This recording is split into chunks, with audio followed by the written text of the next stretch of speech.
You know what's wild? For years, millions of people have been catching these adorable little creatures, training them, battling with them, treating them like companions and friends. But buried in the official Pokédex entries, hidden in plain sight within the very games marketed to children, lies some of the most disturbing lore you'll ever encounter in gaming. We're not talking about fan theories here. We're not speculating or reaching for connections. These are official descriptions, written by Game Freak themselves, telling us that some Pokémon are literally dead children, that others kidnap kids and drag them to the afterlife, that certain evolutions cause so much pain the Pokémon would rather die than continue existing. And the thing is, nobody talks about this in the games themselves. The NPCs smile and wave. Professors hand you your starter with a grin. And the whole time you're walking around with creatures whose backstories would make Stephen King uncomfortable. So before we dive deep into this darkness, I'd love to hear your thoughts. Drop a comment below and tell me which dark Pokédex entry disturbed you the most, or if there's one I don't cover that you think deserves attention. And if you're enjoying this kind of deep dive into Pokémon lore, hit that like button to let me know this content resonates with you.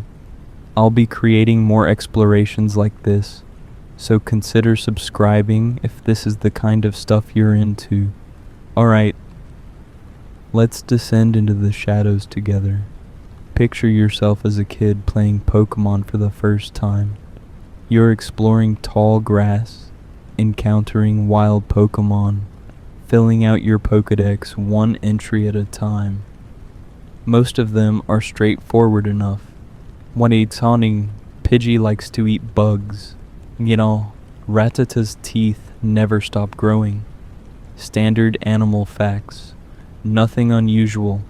But then you catch something different. Something that makes you pause. Something that makes you wonder if you read that entry correctly. Let's start with one of the most infamous examples. A Pokemon that's been disturbing players since Generation 5. Meet Yamask. This ghostly creature floats through the air carrying a golden mask. And at first glance it seems like just another ghost type with an interesting design. But then you read its Pokédex entry from Pokémon Black. Quote, each of them carries a mask that used to be its face when it was human. Sometimes they look at it and cry. End quote. Let that sink in for a moment. Yamask was human. Not in some metaphorical sense. Not as some ancient legend or myth. This Pokemon you just caught, this creature you're about to use in battles, was once a living, breathing person. And the mask it carries everywhere, that's its actual face from when it was alive. The entry from Pokemon Y expands on this, noting that Yamask arises from the spirits of people buried in graves in ancient times. They retain memories of their former lives. And when they look at the masks, when they see their own faces staring back at them from a time when they were human, they weep. Think about the implications here. This isn't just a ghost in the traditional sense. This is a person who died. And instead of finding peace, instead of moving on to whatever afterlife exists in the Pokemon world, they became trapped as a Pokemon. They remember who they were. They remember their human life. and now they're cursed to wander the world as something else entirely, forever carrying around the last remnant of their humanity like a grotesque trophy. The stains you see on those masks aren't just aesthetic choices by the designers. According to the lore, those are tear stains, evidence of endless mourning for a life that's gone forever. But it gets darker. When Yamask evolves into Kofa Grigus, the transformation doesn't bring relief. Kofa Grigus resembles an ornate golden coffin, complete with shadowy hands that emerge from within. Its Pokedex entry from Pokemon Black states that it pretends to be an elaborate coffin to attract grave robbers. And what happens to those unfortunate souls? Quote, when it does so, it is swallowed up by the coffin and turned into a mummy. End quote. Pokemon White's entry adds that these mummies become permanent parts of Kofa Grigus' body, with their souls trapped inside. So we have a Pokemon that was once human, that remembers being human, that now actively hunts other humans to add to its collection of stolen bodies. The Yamask line represents something fundamentally disturbing about the Pokemon world. It confirms that humans can become Pokemon after death. It confirms that consciousness persists through this transformation, and it raises questions that the games never really address. How many Yamask exist in the world? How many people have met this fate? Is this what happens to everyone who dies in certain regions, or only under specific circumstances? The games don't tell us, but they make it clear this isn't just mythology. These Pokemon exist. You can catch them. You can battle with them. You can trade them to your friends, all while knowing that each one represents someone's tragic transformation from human to creature, forever mourning what they've lost.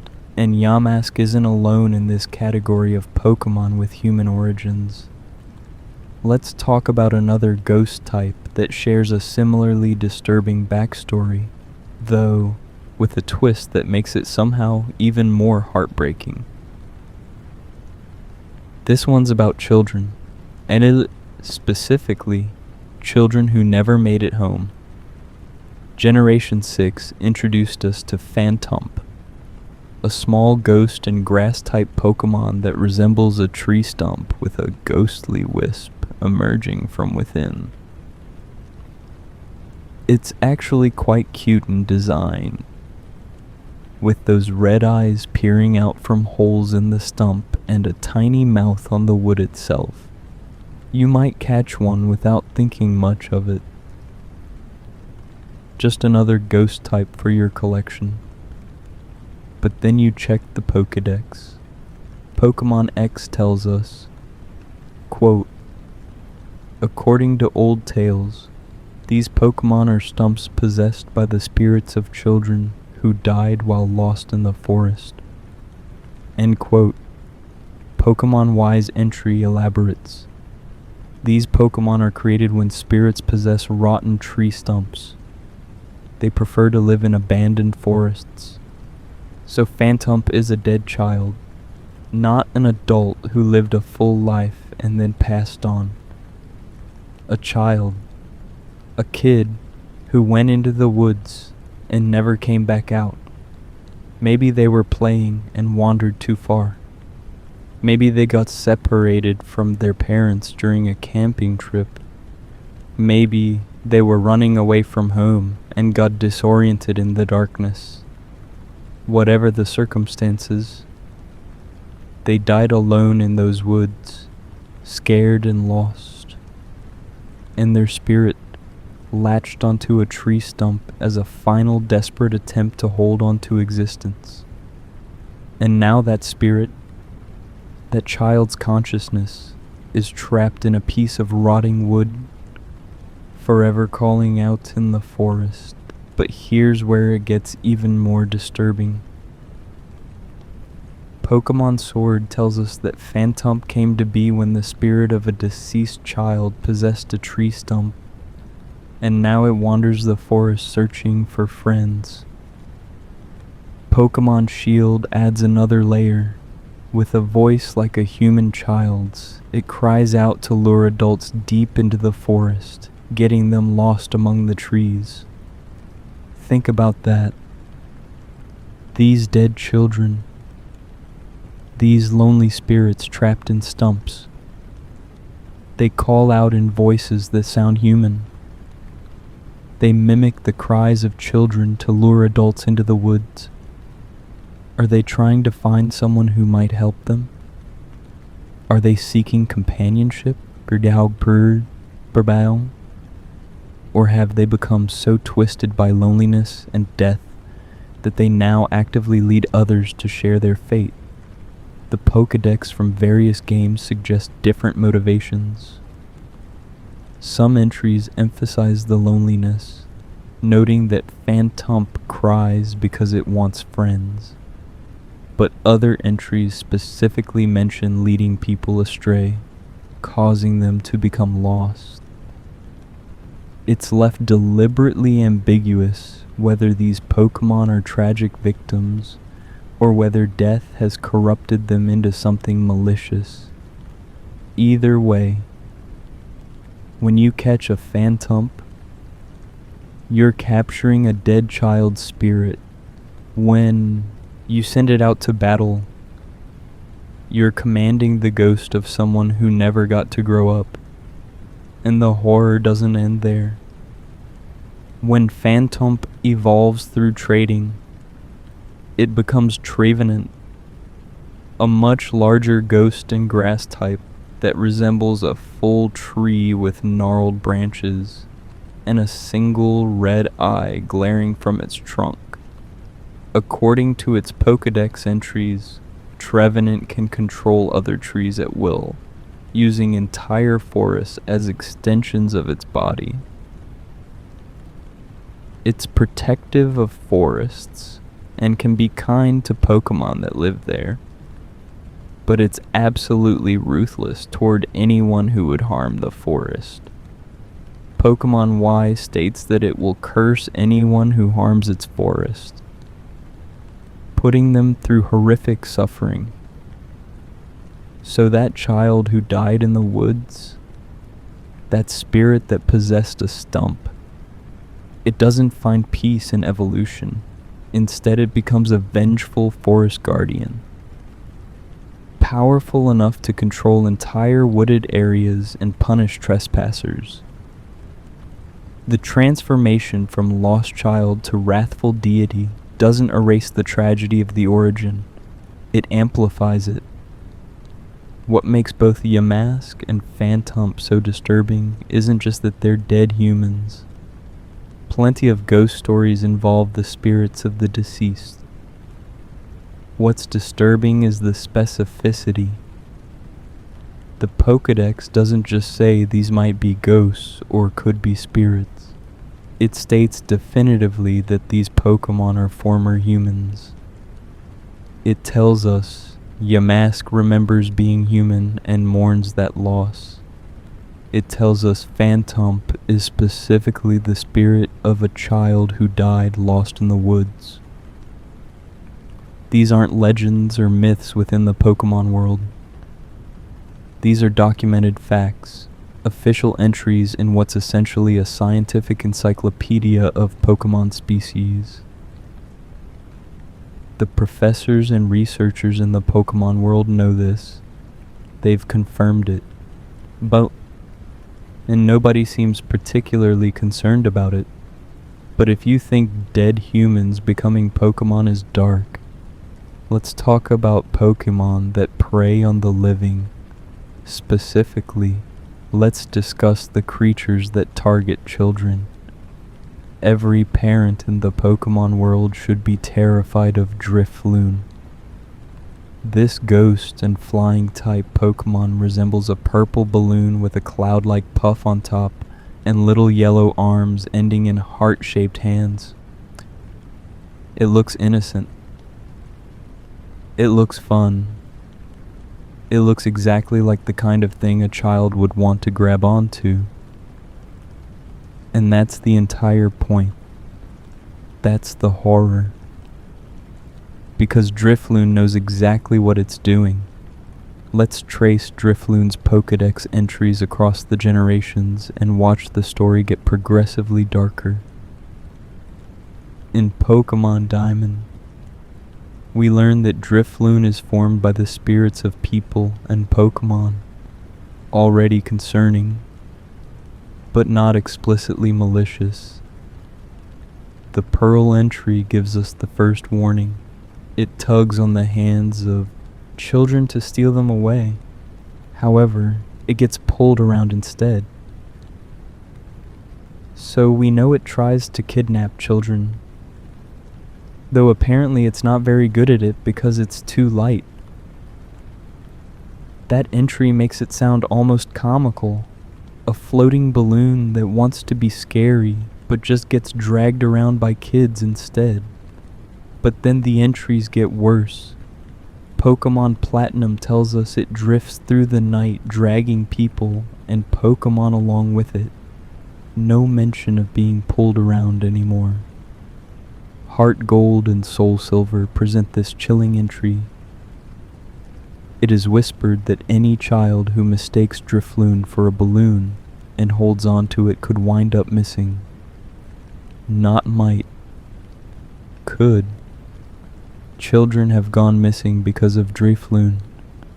This is documented. This is known. And yet Drifloon still exists in cities and towns where kids play. And then we get to Sun and Moon, where the Pokedex drops this nightmare. Quote, stories go that it grabs the hands of small children and drags them away to the afterlife. It dislikes heavy children. End quote. Let's unpack that. Drifloon doesn't just kidnap children. It takes them to the afterlife. It literally drags them to the realm of the dead. And there's that detail at the end, almost casual in its horror. It dislikes heavy children, meaning it has preferences, meaning it specifically targets smaller, lighter children because they're easier to carry off. This isn't some mindless monster following instinct. This is a creature that actively selects its victims based on how feasible they are to abduct. Pokemon Moon adds another terrifying detail. If for some reason its body bursts, its soul spills out with a screaming sound. So Drifloon is itself made of souls, possibly the souls of previous victims. And Ultramoon tells us that Drifloon's body expands each time it leads a child away. Each victim makes it larger. Each successful abduction adds to its mass. It grows fat on stolen lives. Think about what this means for the Pokemon world. Parents in this universe have to warn their children not to grab balloons because some of those balloons might be predatory ghosts that will drag them to the afterlife.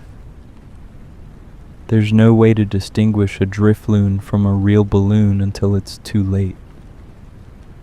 They look like toys. They look like fun. They drift through towns and cities, hovering near playgrounds and parks, waiting for a child to make the fatal mistake of reaching out. And according to the Pokedex, this has happened multiple times.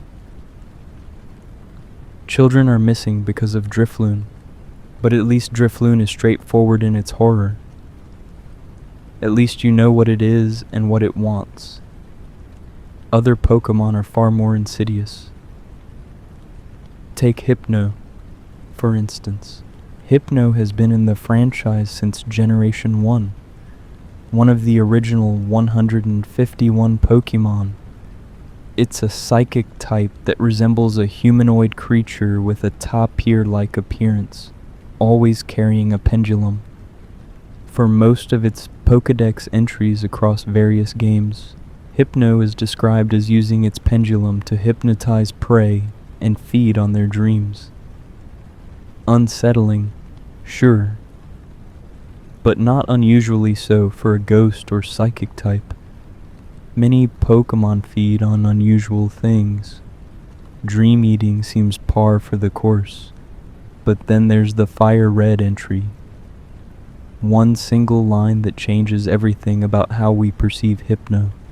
Quote, "It carries a pendulum-like device. There once was an incident in which it took away a child it hypnotized." End quote. There once was an incident, not a story. Not a legend. An incident. Something that actually happened. Something documented enough to be included in the official Pokédex. Hypno kidnapped a child. This actually occurred within the canon of the Pokémon world. And the way it's phrased, the casualness of it, makes it sound like it might not have been an isolated event.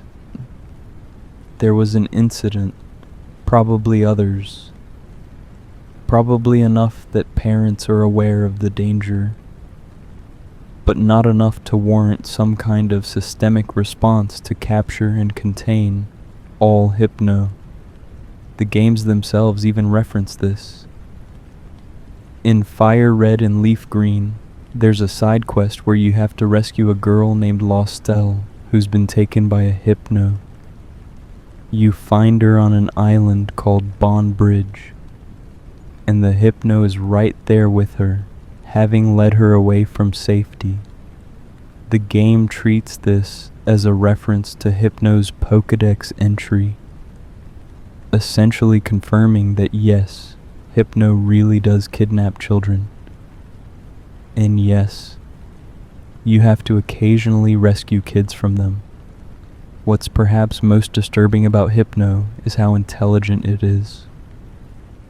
This isn't a mindless creature following base instincts.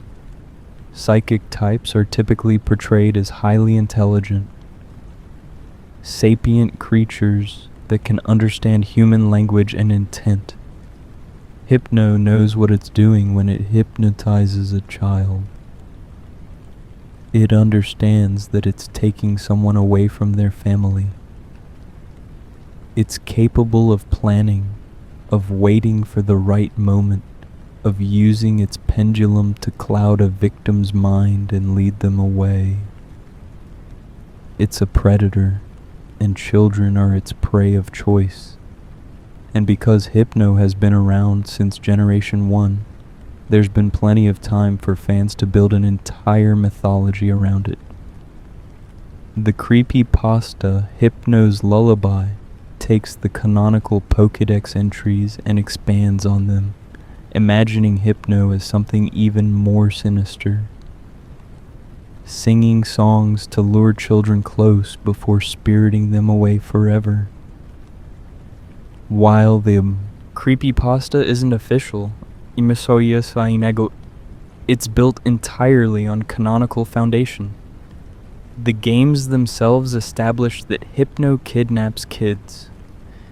Fans just explored what that actually means in more detail than Game Freak was willing to show on screen.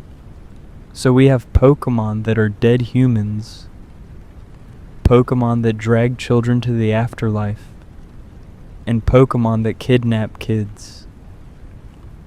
But the disturbing entries don't stop there.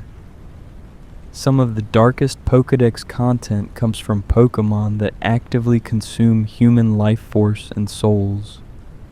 The Litwick evolutionary line is particularly notorious for this. Litwick, Lampent, and Chandelure are ghost and fire-type Pokémon introduced in Generation 5. Litwick appears as a cute little candle with a purple flame on its wick and a happy expression. It looks like something you'd want to keep as a pet. It looks harmless. And then you read what it actually does. Pokemon Black tells us, Litwick shines a light that absorbs the life energy of people and Pokemon, which becomes the fuel that it burns. White's entry elaborates. While shining a light and pretending to be a guide, it leeches off the life force of any who follow it. So Litwick pretends to be helpful. It illuminates dark places, offering light to travelers who might be lost. In the entire time, it's literally draining the life out of anyone near it, using their life force to fuel its flame. The longer you follow a Litwick, the weaker you become, until eventually you don't have anything left to give. The truly horrifying part. Litwick knows exactly what it's doing. It deliberately positions itself as a guide. It actively seeks out people who need help navigating dark places. It preys on human desperation and our natural instinct to follow a light source when we're lost. It's not mindless. It's not acting on instinct. It's a calculated predator using deception to feed. But Litwick is just the beginning. When it evolves into Lampent at level 41, the horror escalates. Lampent resembles an old-fashioned oil lamp with arms, and its behavior is even more sinister than its pre-evolution. Pokemon Black's entry states, this ominous Pokemon is feared. Through cities it wanders, searching for the spirits of the fallen.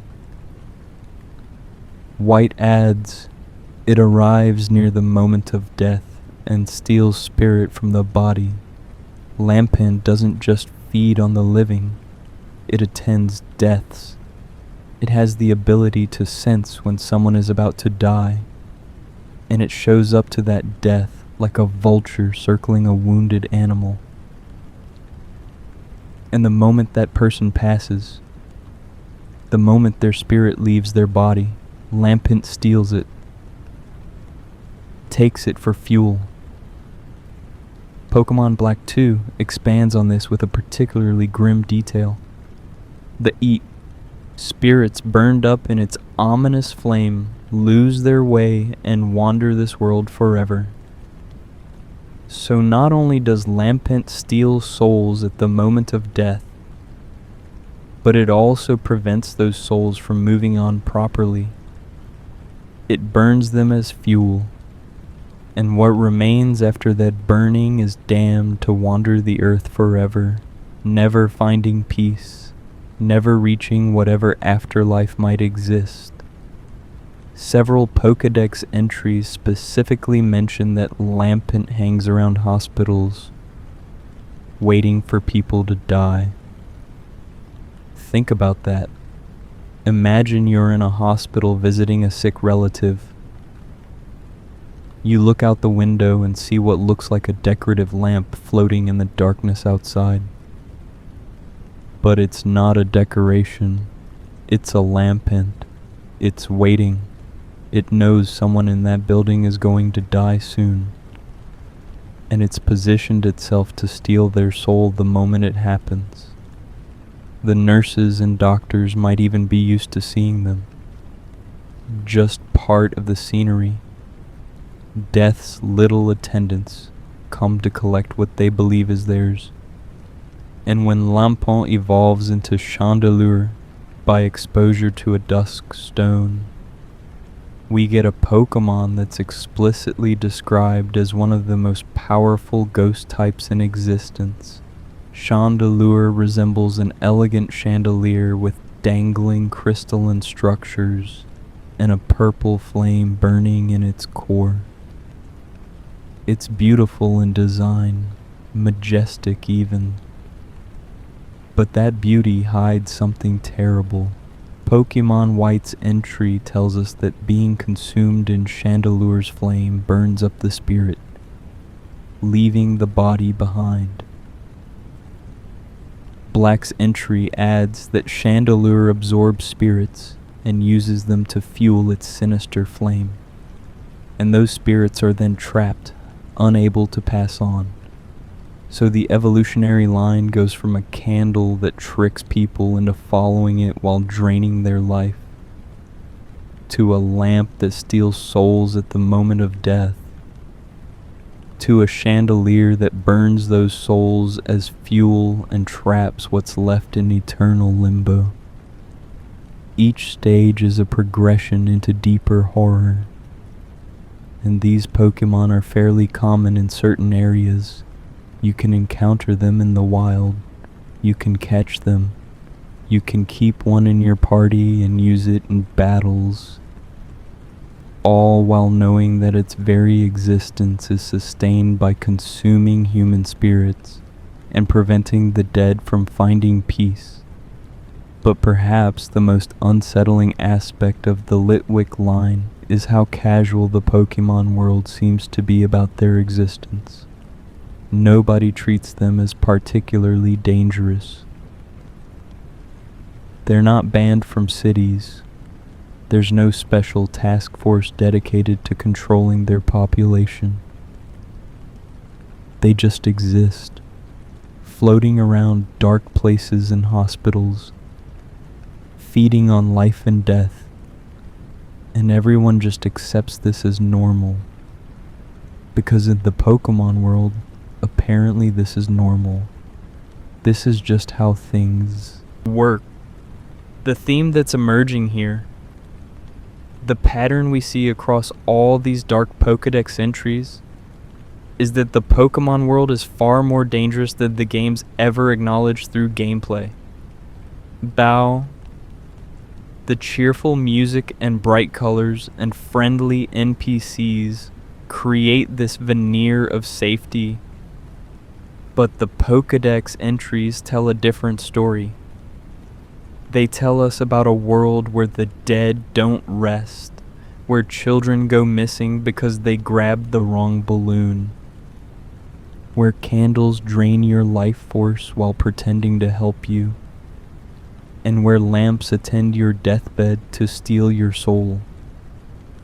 And none of this is treated as particularly unusual or noteworthy by the people living in that world. Which brings us to another category of disturbing Pokedex entries. Pokemon that are created from trauma and grief, and Pokemon that exist purely for revenge. Banette is a perfect example. This ghost-type Pokemon looks like a rag doll or plush toy, with a zipper for a mouth and a body that appears to be made of tattered fabric. It's actually quite striking in design, with those menacing yellow eyes staring out from a dark face. But Banette wasn't always a Pokemon. According to every one of its Pokedex entries across multiple generations, Banette used to be a normal plush doll, a toy, something a child once loved. Pokemon Ruby's entry tells us, Banette generates energy for laying strong curses by sticking pins into its own body. This Pokemon was originally a pitiful plush doll that was thrown away. Sapphire adds, an abandoned plush doll became this Pokemon. They are said to live in garbage dumps and wander about in search of the children that threw them away. So Banette is a toy that was abandoned, a beloved possession that was discarded, thrown in the trash like garbage.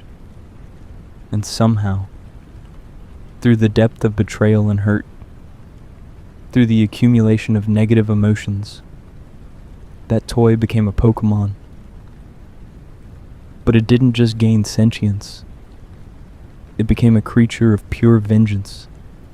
It exists for one purpose: to find the child who threw it away and exact revenge. Multiple entries emphasize this motivation. Emerald states that Banette seeks the child that disowned it. Pokemon X and Y tell us that Banette generates energy for laying strong curses by sticking pins into its own body, while essentially practicing voodoo on itself to fuel its cursing power. It feels pain, inflicts that pain on itself deliberately, and channels that suffering into curses it can unleash on others. The self-harm isn't accidental. It's not a side effect. It's the mechanism through which Banette gains power. And here's what makes Banette particularly dark. It specifically targets children. Not random people. Not just anyone. The child who abandoned it. A kid who probably didn't even understand the implications of throwing away a toy. Maybe their parents told them they were too old for plush dolls. Maybe they got a new toy for their birthday and didn't have room for the old one. Maybe they just lost interest. The way children naturally do as they grow up and their preferences change. And for that completely normal part of childhood development, the toy comes back as a vengeful ghost seeking to punish them. Pokemon Sword's entry adds another layer. It's a stuffed toy that was thrown away and became possessed, ever searching for the one who threw it away so it can exact its revenge. Shield states, resentment at being cast off made it spring into being. Some say that treating it well will satisfy it, and it will once more become a stuffed toy. So there's apparently a way to reverse the curse. If you catch a Banette and treat it kindly, it might eventually forgive and revert to being an ordinary toy. But that implies most Banette never experience that kindness. Most Banette spend their entire existence consumed by hatred and revenge, wandering garbage dumps and dark alleys, searching endlessly for a child who probably doesn't even remember the toy they once owned. When Banette Mega evolves, the horror intensifies. Mega Banette gains a third arm that emerges from the top of its head, and its entire body becomes more menacing. But the really disturbing part is in the Pokedex entries. Pokemon X says, Mega Evolution increases its vindictiveness, and the cursing power that was held back by its zipper comes spilling out. That zipper on its mouth isn't just aesthetic. It's literally holding back Banette's cursing power. It's a seal, preventing the full force of its hatred from being unleashed. And when it Mega evolves, that seal breaks. Ultrasun takes it even further. Extraordinary energy amplifies its cursing power to such an extent that it can't help but curse its own trainer. Mega Banette becomes so consumed by hatred and vengeance that it starts cursing everything around it, including the person who's supposed to be its friend. The trainer who's using it in battle. It can't control itself. The revenge has consumed it so completely that it lashes out at everything, friend and foe alike. The Mega Evolution doesn't bring strength and control. It brings loss of control, pure unleashed malice. The Banette line represents something fundamentally tragic about the Pokemon world. It shows us that inanimate objects can gain consciousness through accumulated negative emotions. And when they do, they don't become friendly or benevolent. They become twisted by whatever pain brought them into being. A toy that was loved and then discarded doesn't remember the love. It only remembers the betrayal. And that betrayal defines its entire existence going forward. But if you think the concept of abandoned toys seeking revenge is dark, let's talk about Pokémon, whose entire existence is defined by death and mourning. Cubone is one of the most iconic Pokémon from Generation 1, recognizable by the skull helmet it wears and the bone club it carries. It's been featured prominently in various games and anime episodes, often portrayed as sympathetic and melancholic. And there's a very good reason for that melancholy. Cubone's Pokedex entry from Pokemon Red and Blue states, "Wears the skull of its deceased mother. Its cries echo inside the skull and come out as a sad melody." Let's really think about what that means. Every single Cubone you encounter is wearing its mother's skull. Not a skull shaped like its mother's. Not a replica. The actual skull of its actual mother, which means that at some point, early in every Cubone's life, its mother dies. And then the Cubone takes its mother's skull, places it over its own head as a helmet, and wears it for the rest of its life.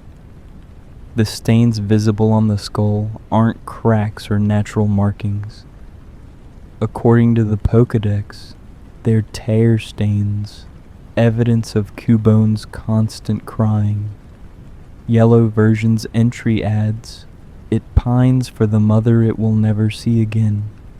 Seeing a likeness of its mother in the full moon, it cries." The stains on the skull it wears are from its tears. So Cubone doesn't just cry occasionally. It cries constantly. It looks at the full moon and sees its mother's face and breaks down. It's known as the lonely Pokemon specifically because it's always alone, always mourning, always carrying the physical reminder of its greatest loss. And here's the thing that makes this especially dark. This happens to every Cubone. Not just some Cubone. Not just the ones you encounter in the wild with tragic backstories. Every single member of the species goes through this, which means that every female Marowak, which is what Cubone evolves into, dies shortly after giving birth. It's built into the species. Mother Marowak protect their children fiercely, often sacrificing themselves to predators or other threats. And when they die, their children take their skulls. This raises some really uncomfortable questions about population sustainability and the cycle of trauma, but the games never address them. Instead, the Pokedex simply treats this as fact. Cubone wears its mother's skull. Cubone cries all the time. Cubone is sad. That's just how it is. And when Cubone evolves into Marowak at level 28, the skull fuses with its actual head. It becomes part of its bone structure. Pokemon Sun tells us, when this Pokemon evolved, the skull of its mother fused to it. Marowak's temperament also turned vicious at the same time. So the evolution doesn't bring peace or closure. The skull that Cubone wore as a reminder of its mother literally fuses with its head, becoming a permanent part of its body. And instead of this bringing some kind of acceptance or healing, Marowak becomes vicious. It becomes aggressive and territorial. The grief hasn't been processed. It's been internalized, literally made part of Marowak's physical form. And it's transformed the Pokemon into something harder, meaner, more prone to violence. Ultra Sun's entry states, "This Pokemon overcame its sorrow to evolve a sturdy new body. Marowak faces its opponents bravely, using a bone as a weapon.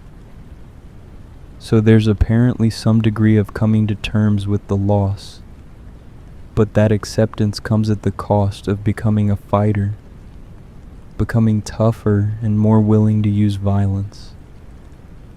The skull, which was once a symbol of mourning, becomes armor.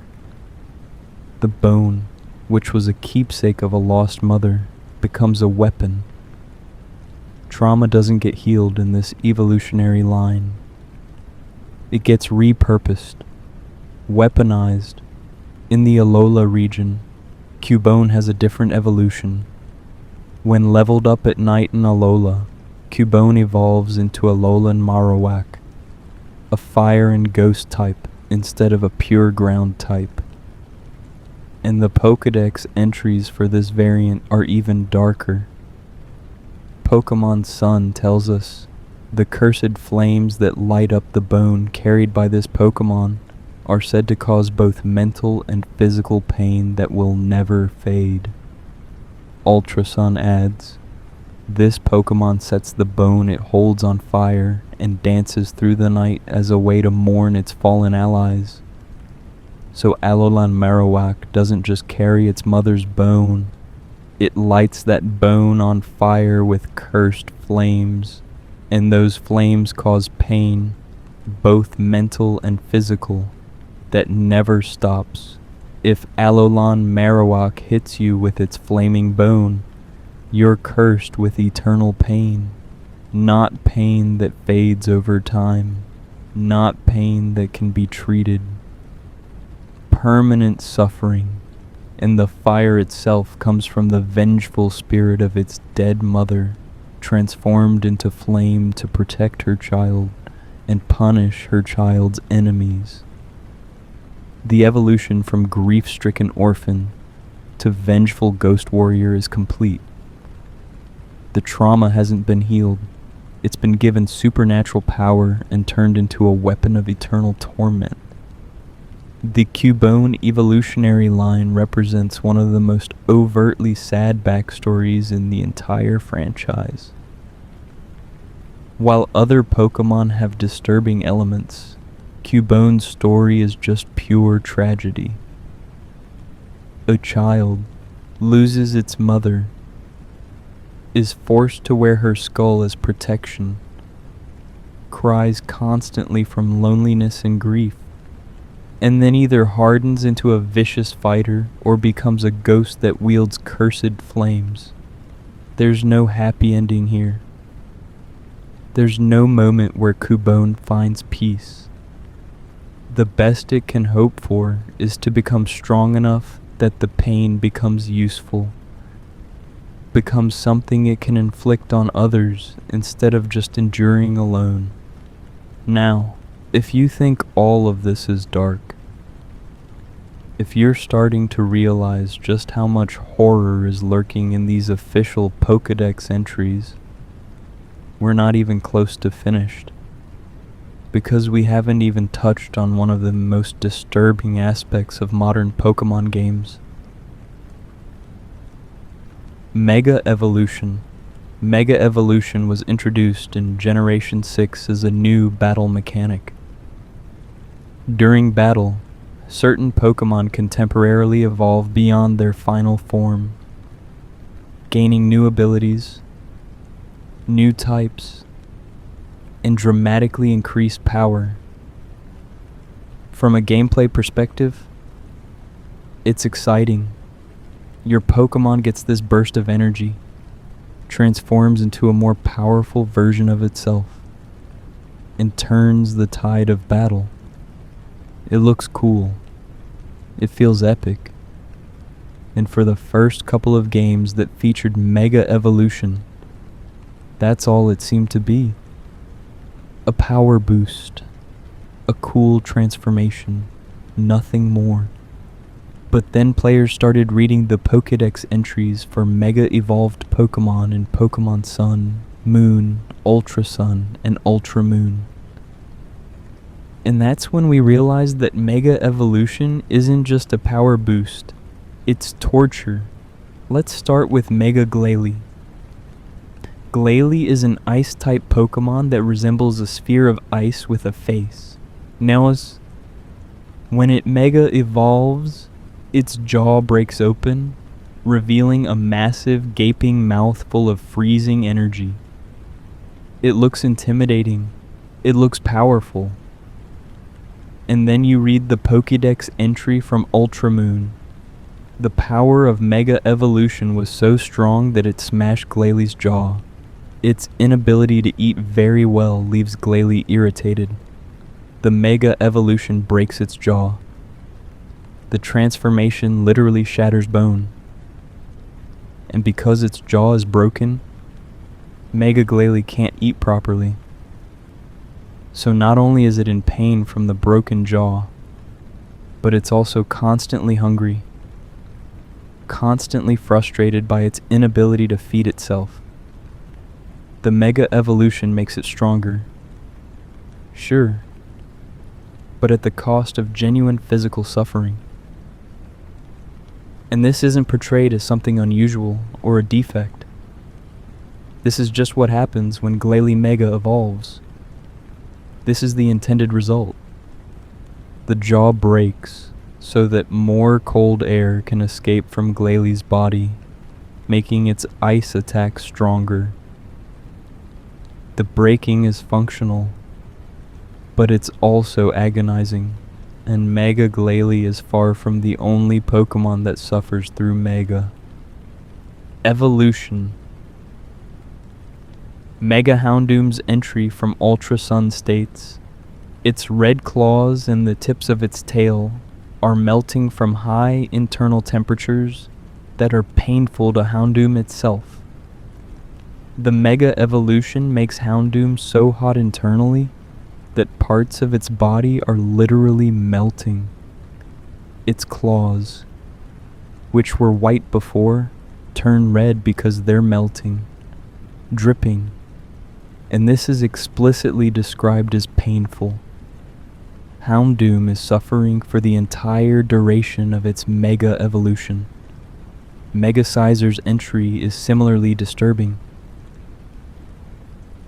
It stores the excess energy from Mega Evolution, so after a long time passes, its body starts to melt. After a while in Mega form, Skyzer starts to melt, its metal body, which was its primary defense, begins to liquefy from the overwhelming energy. It can't sustain the form indefinitely, because doing so would literally cause it to melt into slag. Mega Tyranitar's Pokedex entry tells us, due to the colossal power poured into it, this Pokemon's back split right open. Its destructive instincts are the only thing keeping it moving. The Mega Evolution tears Tyranitar's back open, splits the skin and armor, exposes what's underneath. And the pain and trauma from this is so severe that Tyranitar goes berserk, operating purely on destructive instinct, no longer really in control of itself. The power boost comes at the cost of the Pokemon's sanity and bodily integrity. But perhaps the most unsettling Mega Evolution entry belongs to Mega Gengar. Pokemon Sun tells us, it tries to take the lives of anyone and everyone. It will even try to curse the trainer who is its master. Mega Gengar doesn't just become more powerful, it becomes murderous. It tries to kill everything around it, including its own trainer.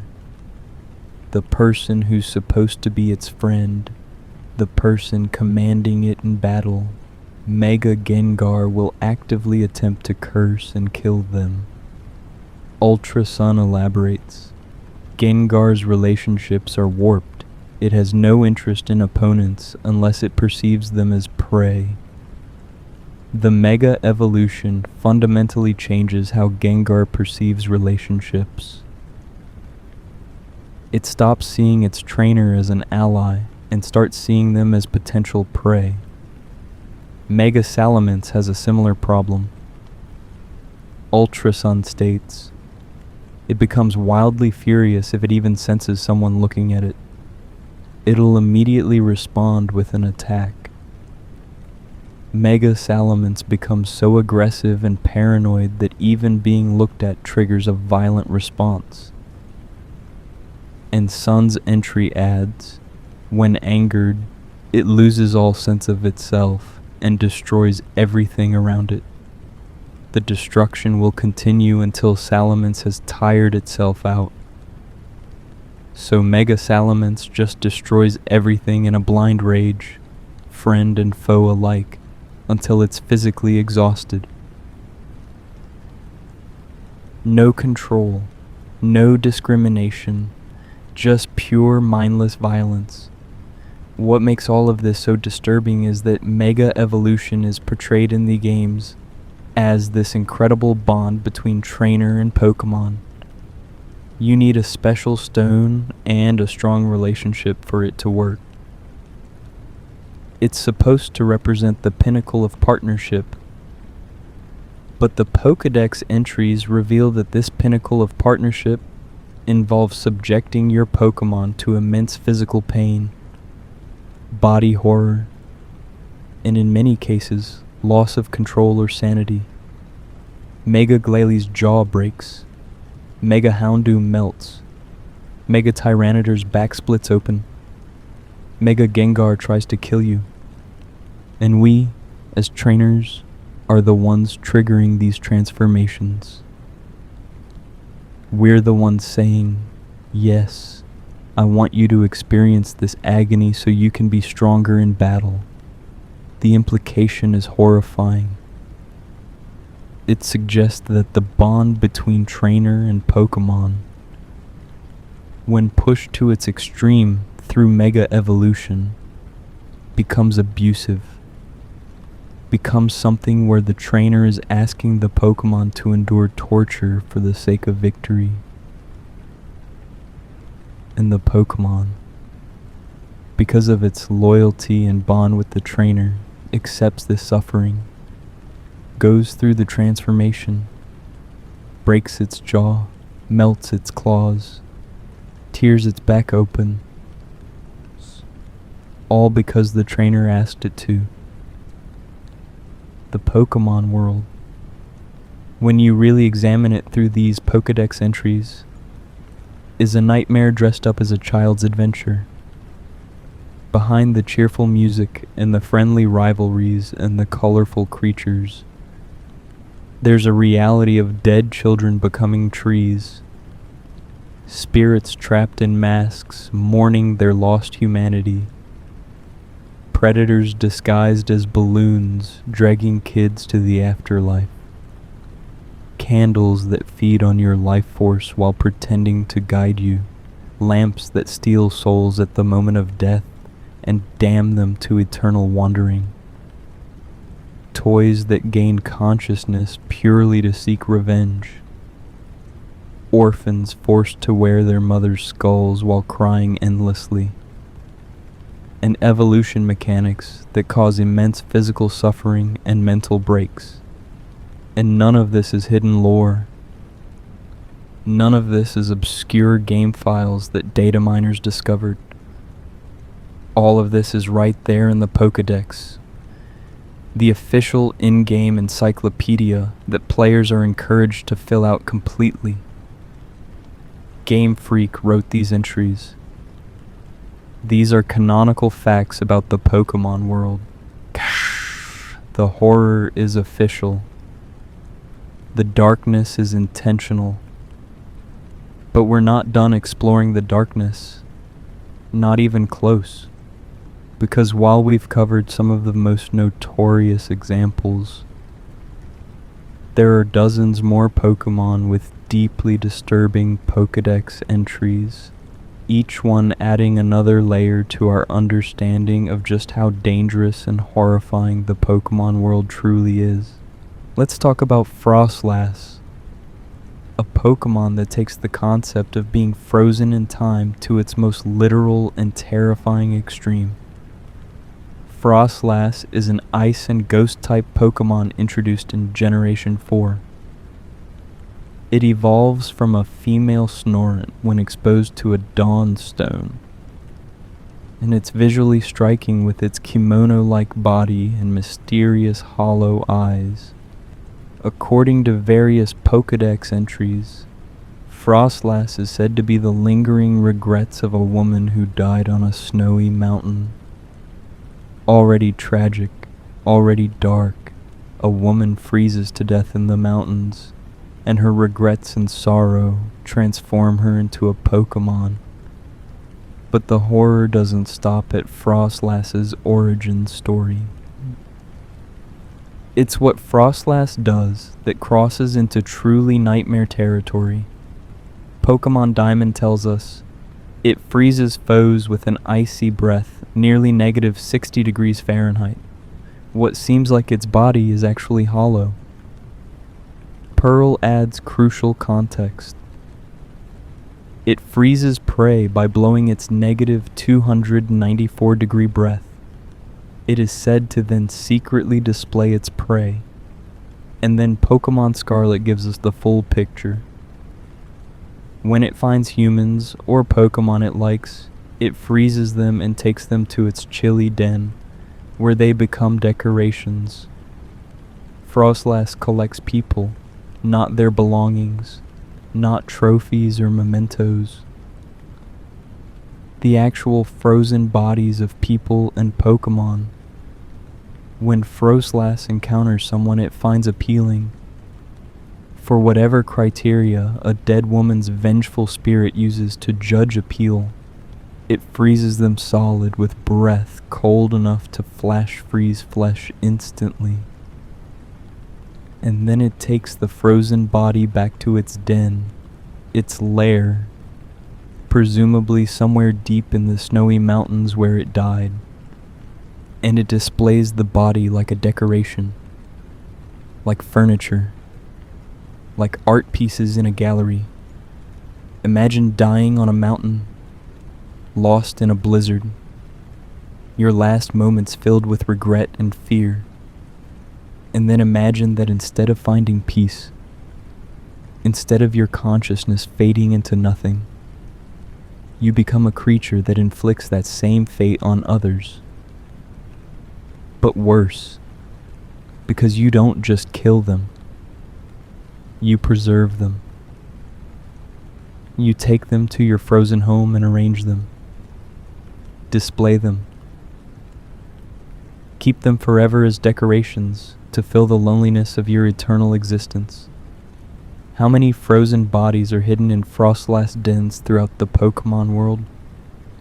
How many people have gone missing in snowy regions, their bodies never recovered, because they're standing in some ice cave as part of a ghostly woman's collection?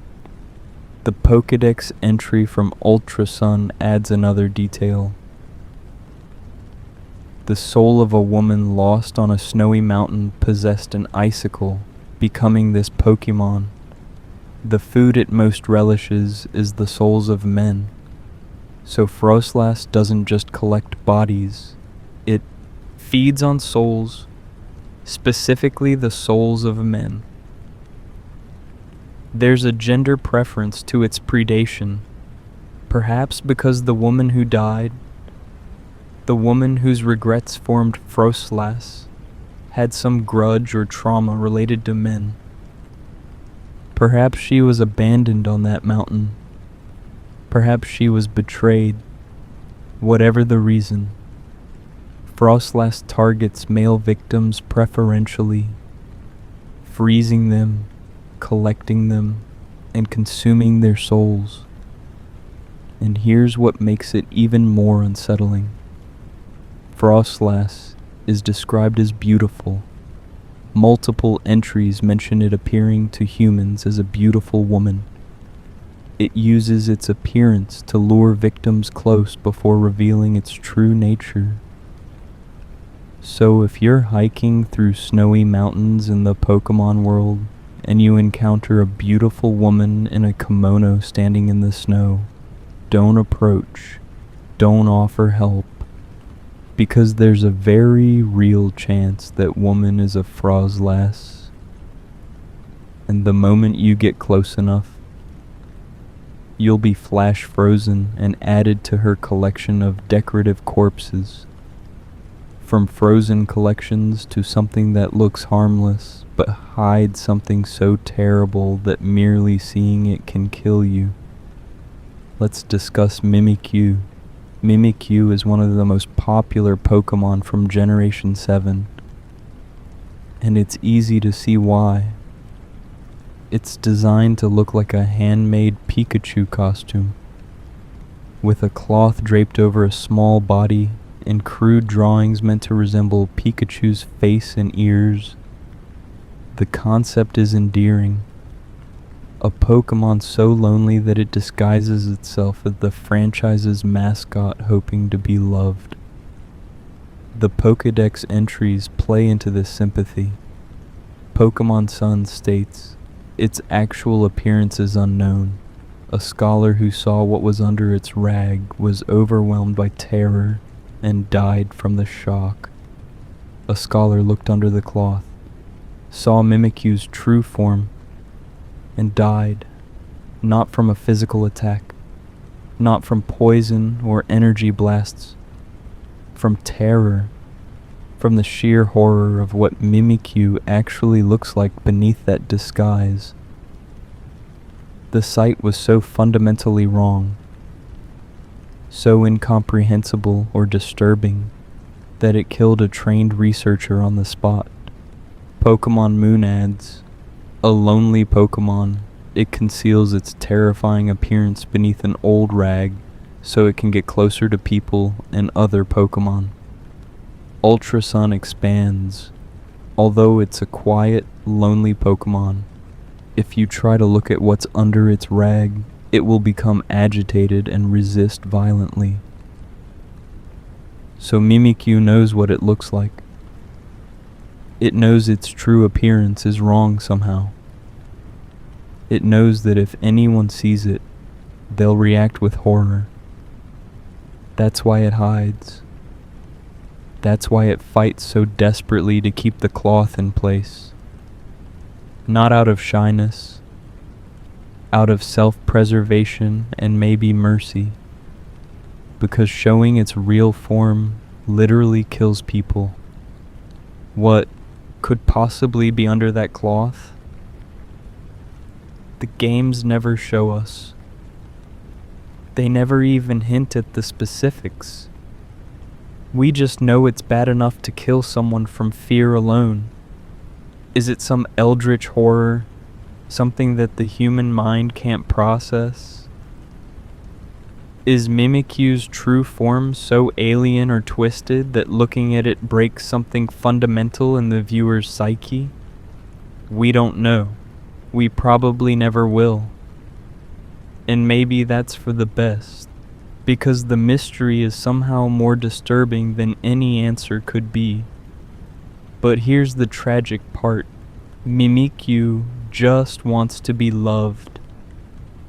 The whole reason it wears the Pikachu costume is because Pikachu is beloved worldwide. Mimikyu sees how people adore Pikachu, how children light up when they see the electric mouse. And it wants that for itself. It wants to be approached with joy instead of terror. So it crafts this costume, this disguise, and tries to pass itself off as something cute and lovable. But the disguise is clearly homemade, obviously fake. The drawing on the cloth is crude. Anyone can tell it's not a real Pikachu. But they approach anyway, charmed by the attempt, moved by what seems like a sweet imitation. And Mimikyu gets the attention it craves, but only while hidden. Only while pretending to be something else, never as itself, because itself is too terrible to be seen. The loneliness of Mimikyu is profound. It's a creature that desperately wants connection, but can never show its true self without causing death and horror. It's forever trapped behind a disguise, forever pretending, forever knowing that the moment it stops pretending, anyone who sees it will die.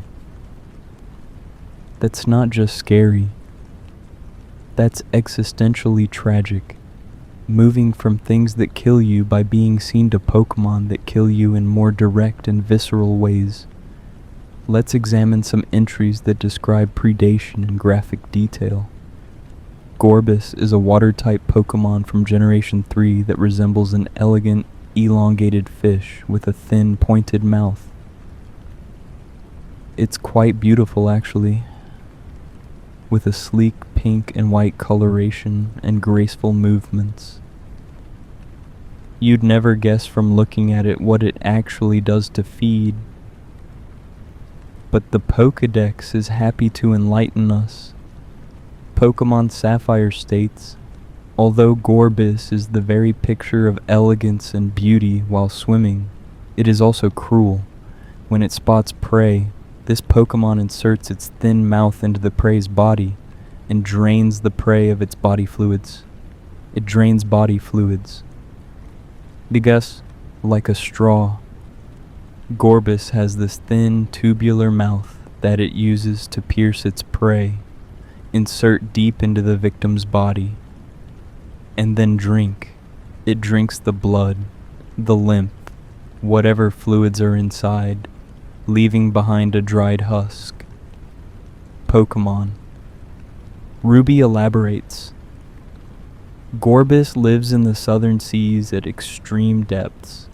Its body is built to withstand the enormous pressure of water at incredible depths.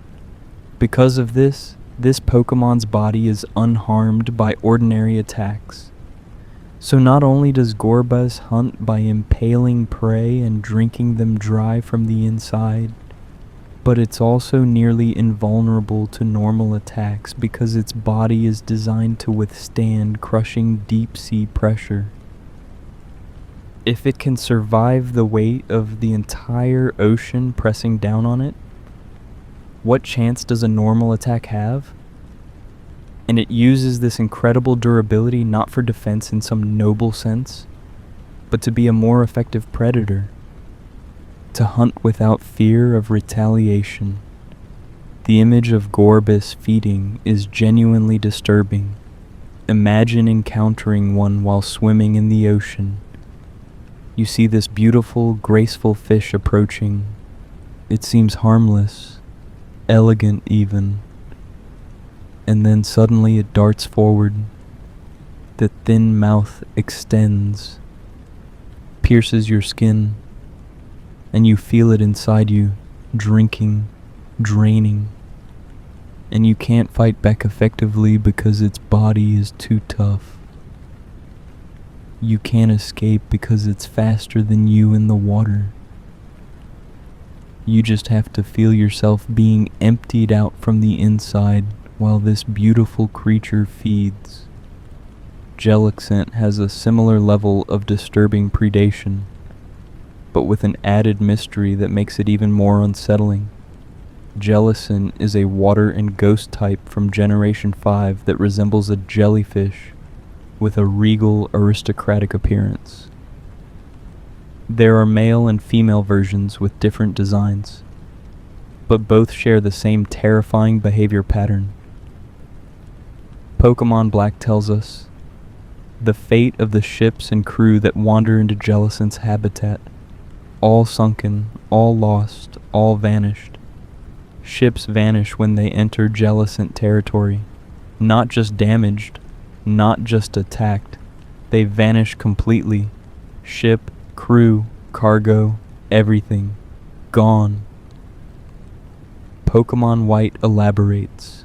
They propel themselves by expelling absorbed seawater from their bodies. Their favorite food is life energy. So Jellicent feeds on life energy, and when ships enter its waters, it causes the entire vessel to disappear. Black 2 adds, its body is mostly seawater. It's said there's a castle of ships Jellicent have sunk on the seafloor. A castle of ships, not just one or two wrecks. A castle, a structure built from the accumulated hulls of every vessel Jellicent has destroyed. How many ships does it take to build a castle? How many crews have died? How many people are at the bottom of the ocean? Their life energy consumed. Their bodies trapped in this underwater grave made of their own ships. And Jellicent apparently claims this castle as its den, its territory, living among the wreckage of its victims. What's particularly unsettling is the complete mystery. Ships enter certain waters and disappear. No distress signals. No wreckage found floating, just gone. And somewhere below, Jellicent drifts through its castle of sunken vessels, surrounded by the evidence of countless deaths, waiting for the next ship to wander into its domain. In the Pokémon world, there are entire regions of ocean that ships avoid. Dead zones where vessels don't return, and everyone knows it's because of Jellicent, but there's nothing they can do about it. The ocean is Jellicent's domain, and it will take what it wants.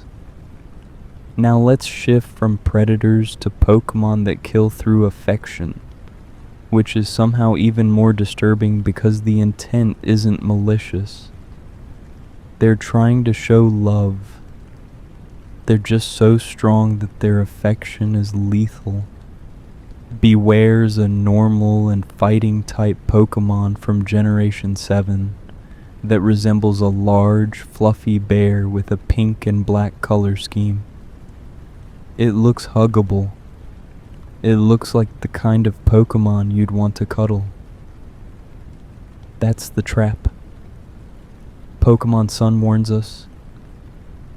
This immensely dangerous Pokémon possesses overwhelming physical strength. Its hugs have the power to crush bones. Moon adds, it waves its hands wildly in intimidation, but it's thought that this Pokémon is actually quite cowardly. Beware doesn't understand its own strength. It's physically powerful enough to crush bones, to shatter ribs and spine and skull. But it doesn't grasp the concept that it needs to hold back. When Beware wants to show affection, when it wants to give someone a hug, it squeezes with full strength. And that full strength is enough to kill. Ultra Sun elaborates. The strength of its hugs is tremendous. It can even crack Conkeldurr's concrete pillars, so don't be careless and take one in a hug. Conkeldurr carries massive concrete pillars that weigh hundreds of pounds. These pillars are its weapons. Solid construction-grade concrete. And Beware can crack them with a hug. Now imagine that force applied to a human body. The instant bone-crushing pressure. Your ribs collapsing inward. Your spine compressing. Organs rupturing. All while this fluffy pink Pokémon that looks like a stuffed animal makes happy sounds because it's showing you affection. It doesn't mean to kill you. It actually likes you. That's why it's hugging you. But you die anyway because it doesn't know better. Ultramoon gives us the most chilling detail. Beware tends to wave its arms in caution, but if it starts to swing both arms at you, you should flee immediately. This is a sign that it is about to attack. So there are warning signs. Beware tries to communicate that you should stay back. It waves its arms, attempting to keep you at a safe distance. Because even Beware seems to have some awareness that getting close is dangerous. But if you ignore those warnings, if you approach anyway, or if something triggers its affectionate response before you can retreat, you die in a bear hug, literally crushed to death by caring. The tragedy of Beware mirrors Mimikyu in a way. Both are Pokemon that want connection but are fundamentally incompatible with it. Mimikyu can't show itself without killing through horror. Beware can't show affection without killing through strength. Both are isolated by their very nature, forever separated from the beings they want to be close to. Let's talk about another category of disturbing Pokemon. Those that hunt humans specifically, and those that have evolved strategies perfectly designed to kill people. Cacturn is a grass and dark type from Generation 3 that resembles a humanoid cactus with a sinister appearance. During the day, Cacturn stays perfectly still in the desert, conserving energy, barely distinguishable from an actual cactus. But at night, it becomes active. And what does it do? It hunts. Pokemon Ruby tells us, during the daytime, Cacturn remains unmoving so that it does not lose any moisture to the harsh desert sun. This Pokemon becomes active at night when the temperature drops. Seems reasonable. Standard desert adaptation. But then we get the Heart Gold and Soul Silver entry. It becomes active at night, seeking prey that is exhausted from the desert's heat.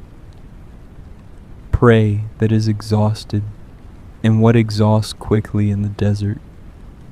Humans. People who got lost, who ran out of water, who have been walking all day in the heat. By nightfall, they're dehydrated, sunburned, barely able to move. Perfect targets. Pokemon Emerald makes it explicit. If a traveler's going through a desert in the thick of night, Cacturn will follow in a ragtag group. The Pokemon are biding their time, waiting for the traveler to tire and become incapable of moving. They follow travelers. In groups, they wait for the person to collapse from exhaustion. And then, presumably, they attack. The Pokedex doesn't specify what happens next. But Cacturn is described as bloodthirsty in multiple entries. Ultra Sun states, it lives in deserts. It becomes active at night when it hunts for prey exhausted from the desert's heat. So Cacturn's entire hunting strategy is built around human vulnerability. It waits in the desert, looking like a cactus, until someone passes by. Then it follows them, patient, silent, waiting for the inevitable moment when the heat and thirst and exhaustion overcome the traveler. When they fall, when they can't run anymore. And then Cacturn makes its move. In the Pokemon world, if you're crossing a desert and you notice cactus plants that seem to be following you, plants that weren't there a moment ago, you need to move faster. You need to reach safety before nightfall. Because once you fall, Cacturn will be there. Hatterene represents a different kind of danger, one built around territory and sensitivity. Hatterene is a psychic and fairy type from Generation 8 that resembles a witch with a long, flowing body and a pointed hat-like protrusion.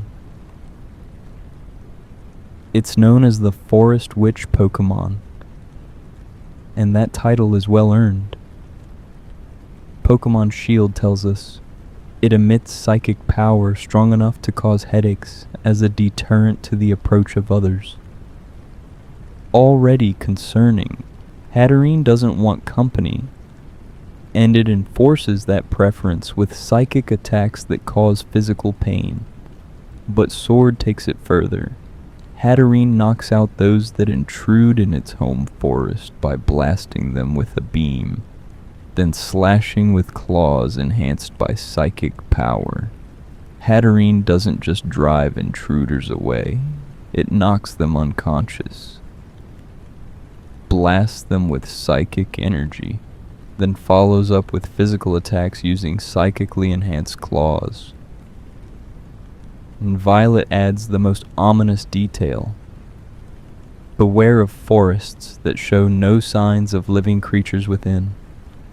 You may have wandered into Hatterene's territory, a forest with no animals, no bird calls, no rustling in the underbrush, complete silence. That's not peaceful. That's a warning. That means something has driven away or killed every living thing in the area.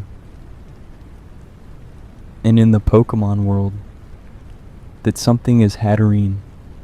It claims an entire forest as its territory and violently removes anything that enters. The silence isn't natural. It's the absence left behind by a creature so aggressive, so violent toward intruders that nothing else dares live there. The reason for this aggression is explained in Sword's entry. Using the braids on its head, it pummels foes to get them to quiet down. One blow from those braids would knock out a professional boxer.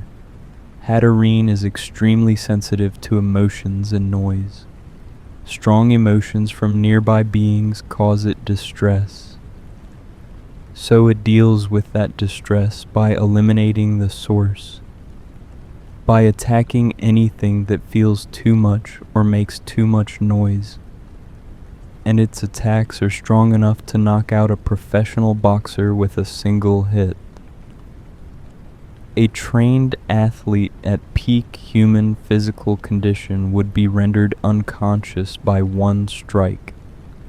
Imagine hiking through a forest and slowly realizing there are no sounds, no insects, no birds, nothing. And then you feel a headache starting, pressure building in your skull. That's Hatterene's psychic power pushing against your mind, trying to drive you away. And if you don't turn back immediately, if you press forward despite the pain, you'll see a creature emerge from the trees, looking like something out of a fairy tale, and it will attack with enough force to shatter your consciousness. When you wake up, if you wake up, you'll be outside the forest boundaries.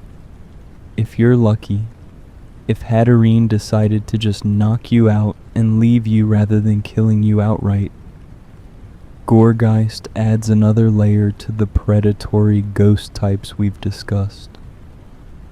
This grass and ghost type from Generation 6 resembles a pumpkin with a body formed from what looks like a witch's cloak or dress. It comes in different sizes, but all of them share the same disturbing behavior. Pokemon Y tells us it enwraps its prey in its hair-like arms. It sings joyfully as it observes the suffering of its prey. It doesn't just kill, it enjoys it. Gourgeist wraps its prey in its arms, holds them captive, and then sings happily, joyfully, while watching the victim suffer. This isn't feeding, this isn't survival, this is sadism. Gourgeist derives pleasure from causing pain. Alpha Sapphire adds, singing in eerie voices, they wander town streets on the night of the new moon. Anyone who hears their song is cursed. So Gourgeist doesn't stay in forests or graveyards. It comes into towns, into cities. On specific nights when the moon is dark, you might hear singing in the streets. beautiful, eerie melodies drifting through the darkness. And if you hear it, you're cursed. The Pokedex doesn't specify what the curse does, but given that it's delivered by a Pokemon that tortures its prey while singing about it, it's probably not pleasant. Pokemon Moon provides even more disturbing context. It enwraps its prey in its arms. When prey tries to flee, it cries out as though it's delighted and sings in a voice like that of a child. So the singing isn't in Gourgeist's natural voice. It sounds like a child singing. Imagine walking through your town at night and hearing what sounds like a child's voice singing in the darkness. Your instinct might be to investigate, to see if a lost child needs help. But it's not a child. It's Gourgeist. And the moment you get close, it attacks, wraps you in its arms, and sings while you suffer. The psychological horror of Gourgeist is profound. It uses the sound of a child's voice as a lure. It exploits human empathy and concern. And when it catches you, it doesn't kill quickly. It takes its time. It enjoys your pain. It makes your suffering into a performance, something to be celebrated with song. Let's discuss Parasect, which represents a different kind of horror. The loss of self, the complete subjugation by something else. Parasect is a bug and grass type from Generation 1. It evolves from Paras, a small orange insect with mushrooms growing on its back. When Paras reaches level 24, it becomes Parasect, and something fundamental changes. The mushrooms, which were small in Paras, have now grown massive. They dominate Parasect's body, and if you look closely at Parasect's eyes, you'll notice they're completely white, blank, dead. Pokemon Red and Blue tell us why. A host-parasite pair in which the parasite mushroom has taken over the host bug prefers damp places. The mushroom has taken over, not just grown on, taken over. Pokemon Yellow elaborates. The bug host is drained of energy by the mushrooms on its back. They appear to do all the thinking. Paras isn't Paras anymore when it evolves. The creature that was Paras, the insect with its own thoughts and will, is gone. The mushroom consumed it from the inside, drained its energy, took control of its body. Those blank white eyes? That's not Parasect looking out. That's the mushroom piloting a meat puppet. The original consciousness is dead or suppressed, and all that remains is the fungus using its body to spread spores and find new hosts. Pokemon Sun makes it even more explicit. The mushroom on its back does the thinking. It appears that no commands can enter it from its host. The bug can't think anymore. It can't process commands. It's a zombie, controlled entirely by the parasitic mushroom. In Ultra Sun ads, its poisonous mushrooms are used to make deadly toxins. So not only has the fungus completely taken over the host's body and mind, but it's also producing deadly toxins. Parasect wanders around, spreading spores, potentially infecting other Pokemon, creating more hosts for the parasitic mushroom to control. In the original Paras that evolved, it's gone. Dead in every way that matters, even though its body still moves. The implications are terrifying. Evolution in Pokemon is usually portrayed as a positive thing. Your Pokemon gets stronger, gains new abilities, becomes more capable.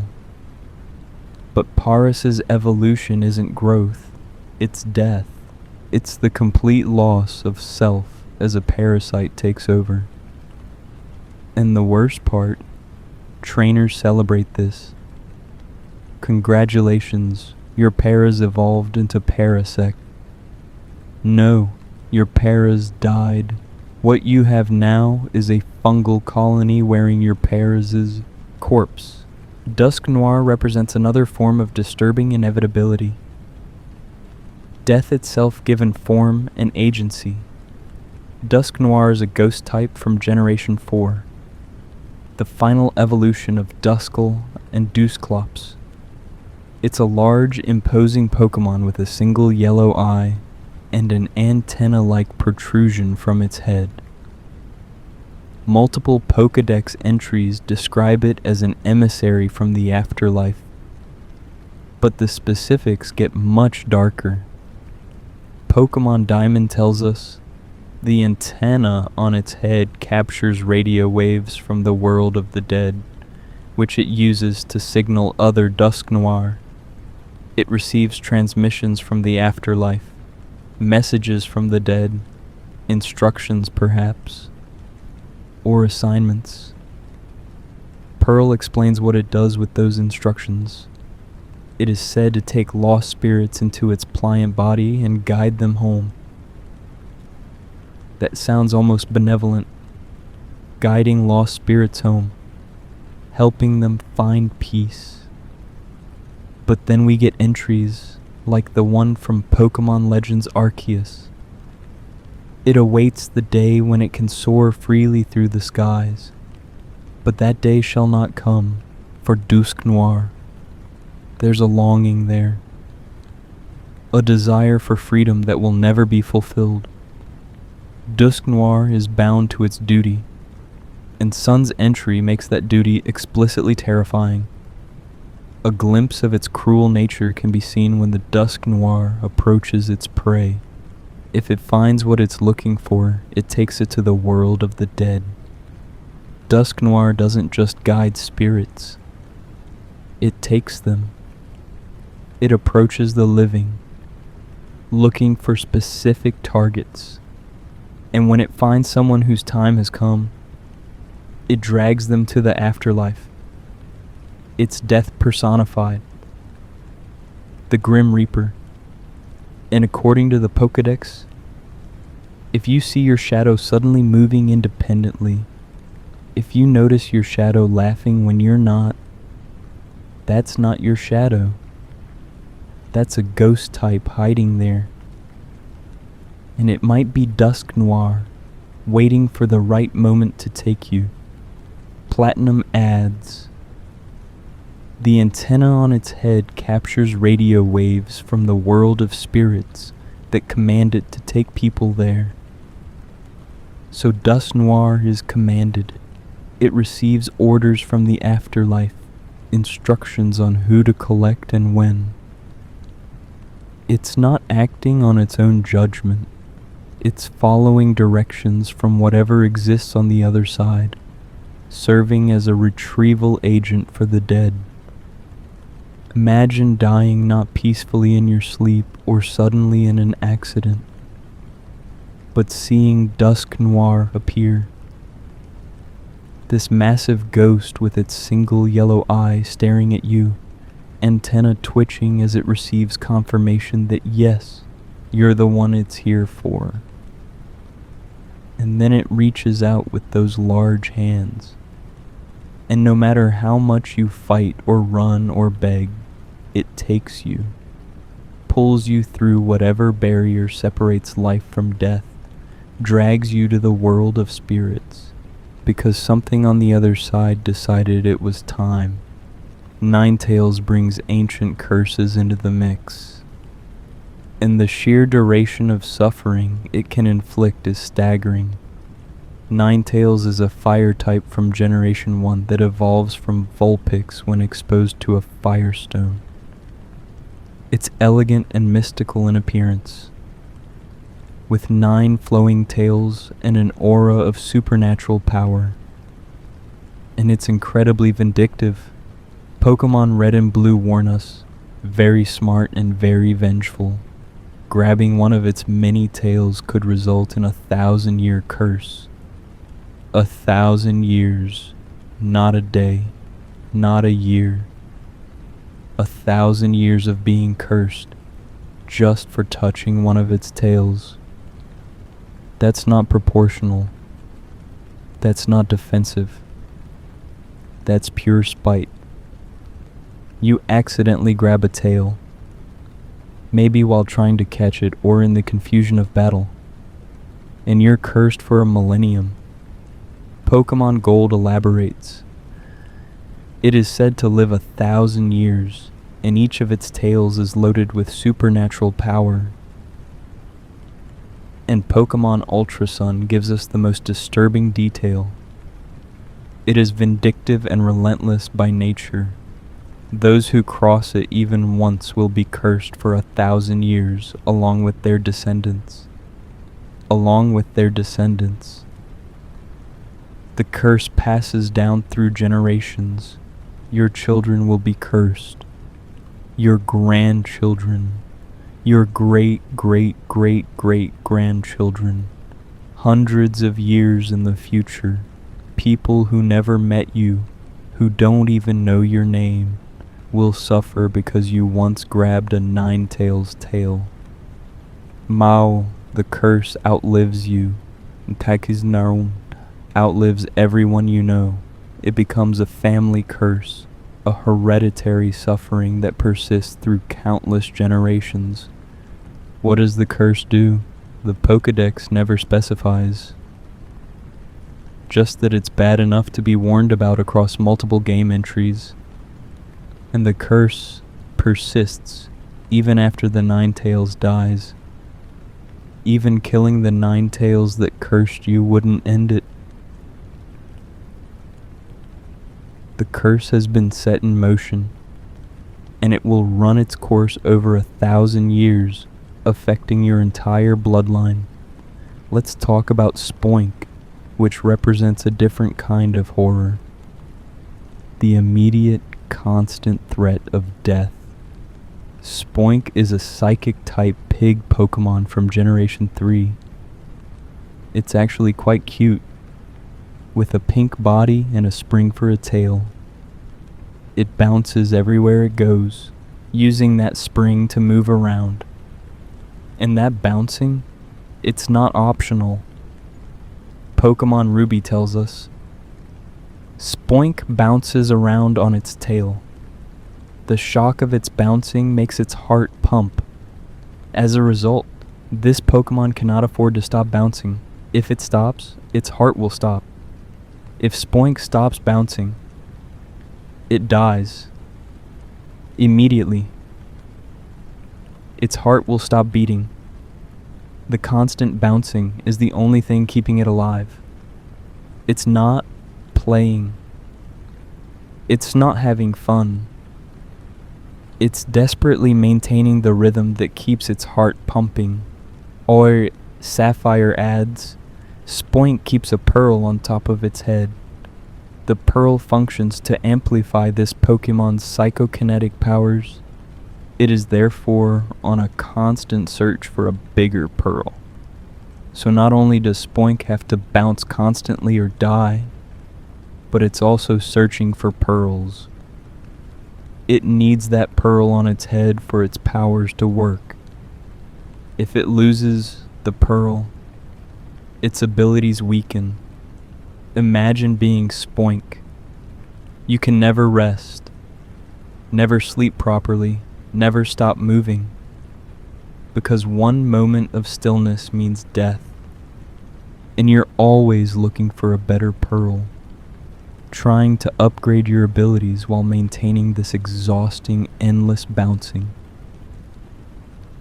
One accident, one moment of exhaustion where you can't keep going, and it's over.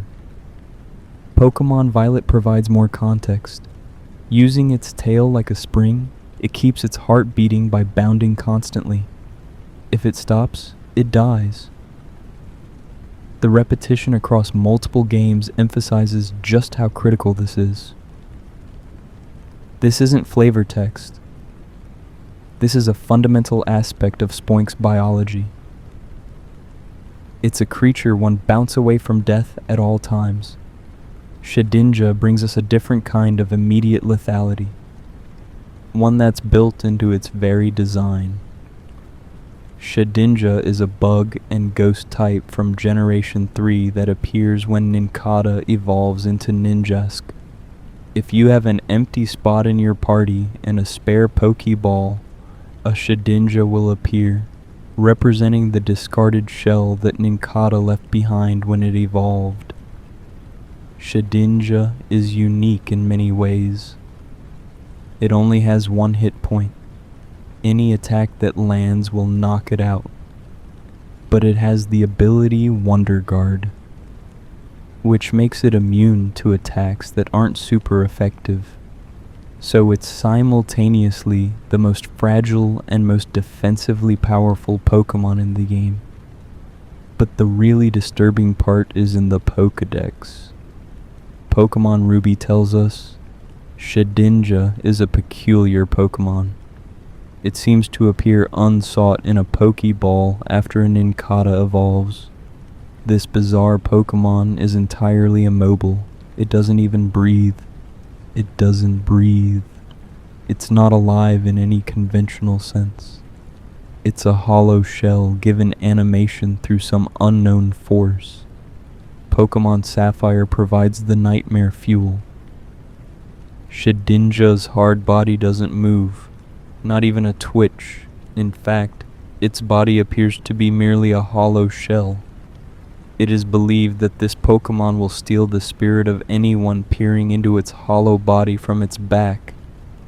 If you look into the hole in Shedinja's back, it steals your spirit. Your soul gets sucked out. You die just from looking, not even touching. Just looking into the hollow space where Shedinja's interior should be.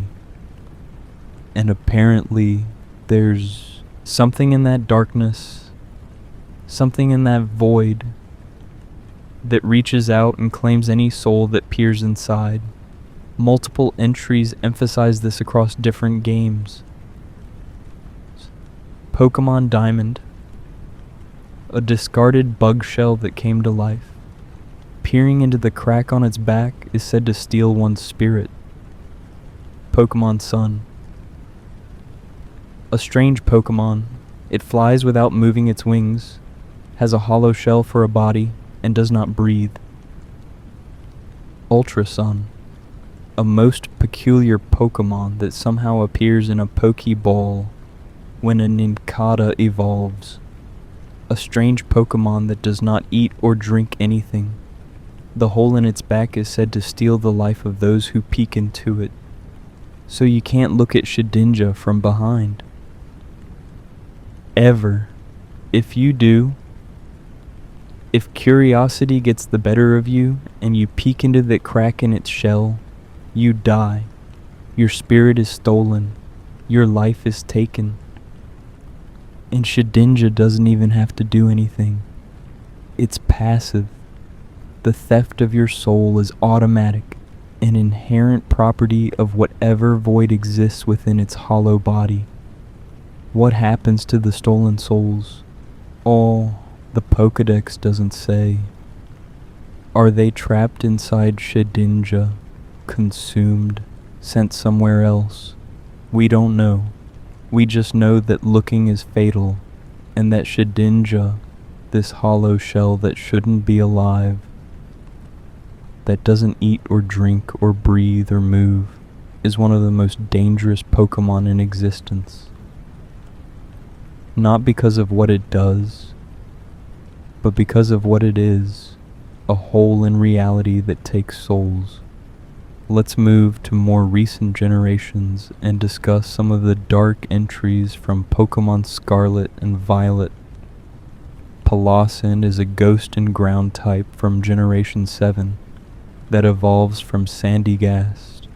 It resembles a large sandcastle with a shovel stuck in the top like a flag. It seems harmless, almost playful, the kind of thing you'd see at a beach and think was made by a talented kid. And that's exactly how it hunts. Pokemon Sun tells us, possessed people controlled by this Pokemon transformed its sand mound into a castle. As it evolved, its power to curse grew ever stronger. Palossand possesses people, takes control of them, forces them to build its body larger, to create more elaborate structures. The victims have no control. They're puppets, compelled to add more sand to Palossand's form. And Moon provides the truly horrifying detail. Each of its grains of sand has its own will. Palossand eats small Pokemon and siphons away their vital essence while they're still alive. Every grain of sand has its own will. Palossand isn't one consciousness. It's thousands, maybe millions, of individual grains working in concert. And each one is malevolent, each one wants to consume. When Palossand catches prey, it doesn't kill them first. It drains them while they're still alive, siphons away their vital essence, their life force. While they're conscious and aware of what's happening, Ultrasun adds, once it has whipped up a sandstorm to halt its opponent's movement, this terrifying Pokemon snatches away their vitality. Beride, it creates sandstorms to trap victims. Marauder Kerparingti blinds them with sand, makes it impossible to move or see, and then feeds. Drains them dry while they're helpless. And this all looks like a sandcastle. A fun beach decoration. Children might run up to it, eager to add their own touches. And Palossand would let them, would accept their contributions. And then, when the moment was right, it would possess them, make them build more. Or worse, it would feed on them, drain their life force while they're surrounded by sand, unable to breathe, unable to scream, while what looked like a harmless pile of sand consumes their vitality. Annihilate, introduced in Generation 9, has one of the darkest evolution methods in the franchise. Annihilate evolves from Primeape under a very specific condition. Primeape has to use a move called Rage Fist 20 times in battle. Rage Fist is a move that gets stronger each time Primeape is hit. So you have to let Primeape take damage, build up anger, use that anger 20 times, and then it evolves. But here's the thing, Primeape doesn't just get angrier, it gets so angry that it dies. Pokemon Sun and Moon established this years before Annihilate existed. Primeape's Sun Pokedex entry states, it has been known to become so angry that it dies as a result. Its face looks peaceful in death, however. Primeape can literally die from rage. Its anger becomes so consuming, so overwhelming, that its heart gives out. And when Primeape reaches that point, when the rage becomes critical, it doesn't die. It evolves. Pokemon Scarlet tells us, when its anger rose beyond a critical point, this Pokemon gained power that is unfettered by the limits of its physical body. Annihilate is what happens when Primeape dies from anger but refuses to stay dead. The rage is so powerful that it transcends death itself, giving Primeape a new form, a ghostly form, where it's no longer constrained by physical limitations. It's pure fury given shape, Violet adds. It imbues its fists with the power of the rage that it kept hidden in its heart. Opponents struck by these imbued fists will be shattered to their core. Annihilate fights with concentrated rage. The anger that killed it, that transformed it into a ghost, now fuels its attacks. And those attacks don't just hurt. They shatter opponents to their core.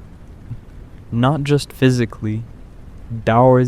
It's described as core level damage, fundamental destruction of whatever the opponent is.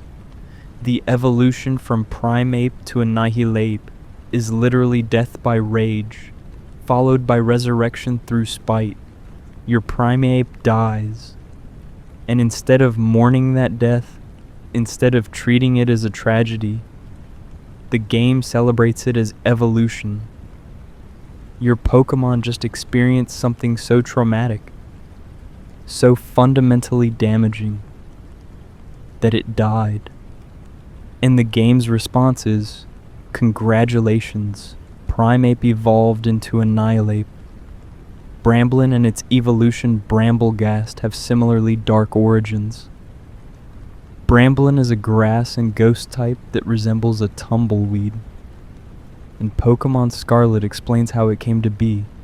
A soul unable to move on to the afterlife was blown around by the wind until it got tangled in dried grass. A soul that couldn't move on. Someone died. And for whatever reason, their spirit couldn't find peace. Couldn't reach the afterlife.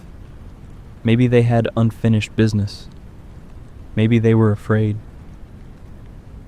Maybe something went wrong in the transition from life to death.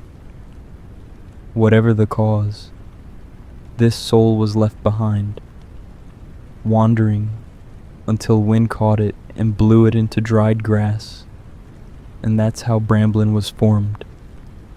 A spirit trapped in dead plants, tumbling across the landscape, unable to rest. When Bramblin evolves into Bramblegast by traveling 1,000 steps while outside its Pokeball, it doesn't find peace. It just gets bigger. Scarlet tells us it will open the branches of its head to envelop its prey. Once it absorbs all the life energy it needs, it expels the prey and discards it. So the evolution from lost soul to predatory plant. Bramblegast actively hunts now, opening its branches to trap victims, draining their life energy completely, and then discarding the dried husks. The soul that couldn't find peace has become something that feeds on other living things, perpetuating the cycle of death and suffering that created it in the first place. The darkness in the Pokedex doesn't stop with recent generations.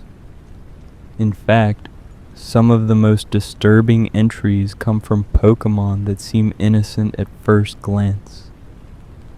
Creatures that hide their horror behind cute designs or noble purposes. Gravard is one of the most heartbreaking examples of this, and it was only introduced in Generation 9 with Pokemon Scarlet and Violet. Gravard is a ghost-type Pokemon that resembles a small, ghostly dog with a candle on its head. It's designed to be adorable, with floppy ears and a playful demeanor. It looks like the perfect companion, and in many ways, it wants to be. But there's a fundamental problem with Gravard, one that makes it impossible for it to be the friend it desperately wants to become. Pokemon Scarlet tells us it lies in wait for others to interact with it, but when they do, it becomes too overwhelmed to respond and inadvertently releases its cold energy.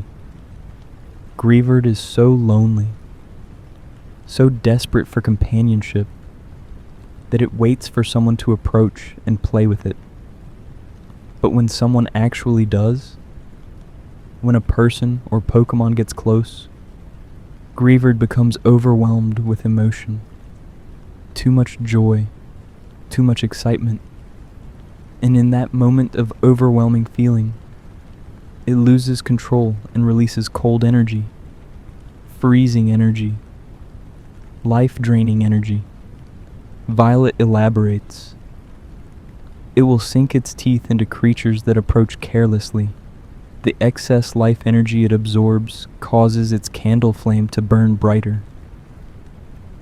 Greavard doesn't mean to hurt anyone. It just wants to play. But its very nature makes it dangerous. When it gets excited, it drains life force. The candle on its head burns brighter as it absorbs energy, and the victim grows weaker. But here's the truly tragic part, revealed in Scarlet's fuller description. A lovingly mourned Pokemon was reborn as Greavard. Some say that Greavard, with its unrelenting and unstoppable spirit, was once a human who lived without ever interacting with others. Greavard used to be something else.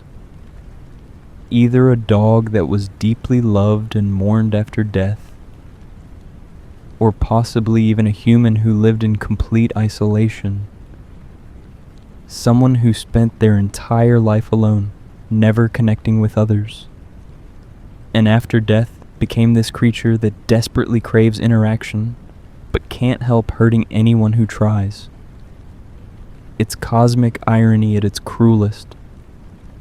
In life, whether as a dog or a person, they were isolated or died before experiencing connection. In death, they came back as something that wants nothing more than companionship, but whose very existence makes that companionship impossible.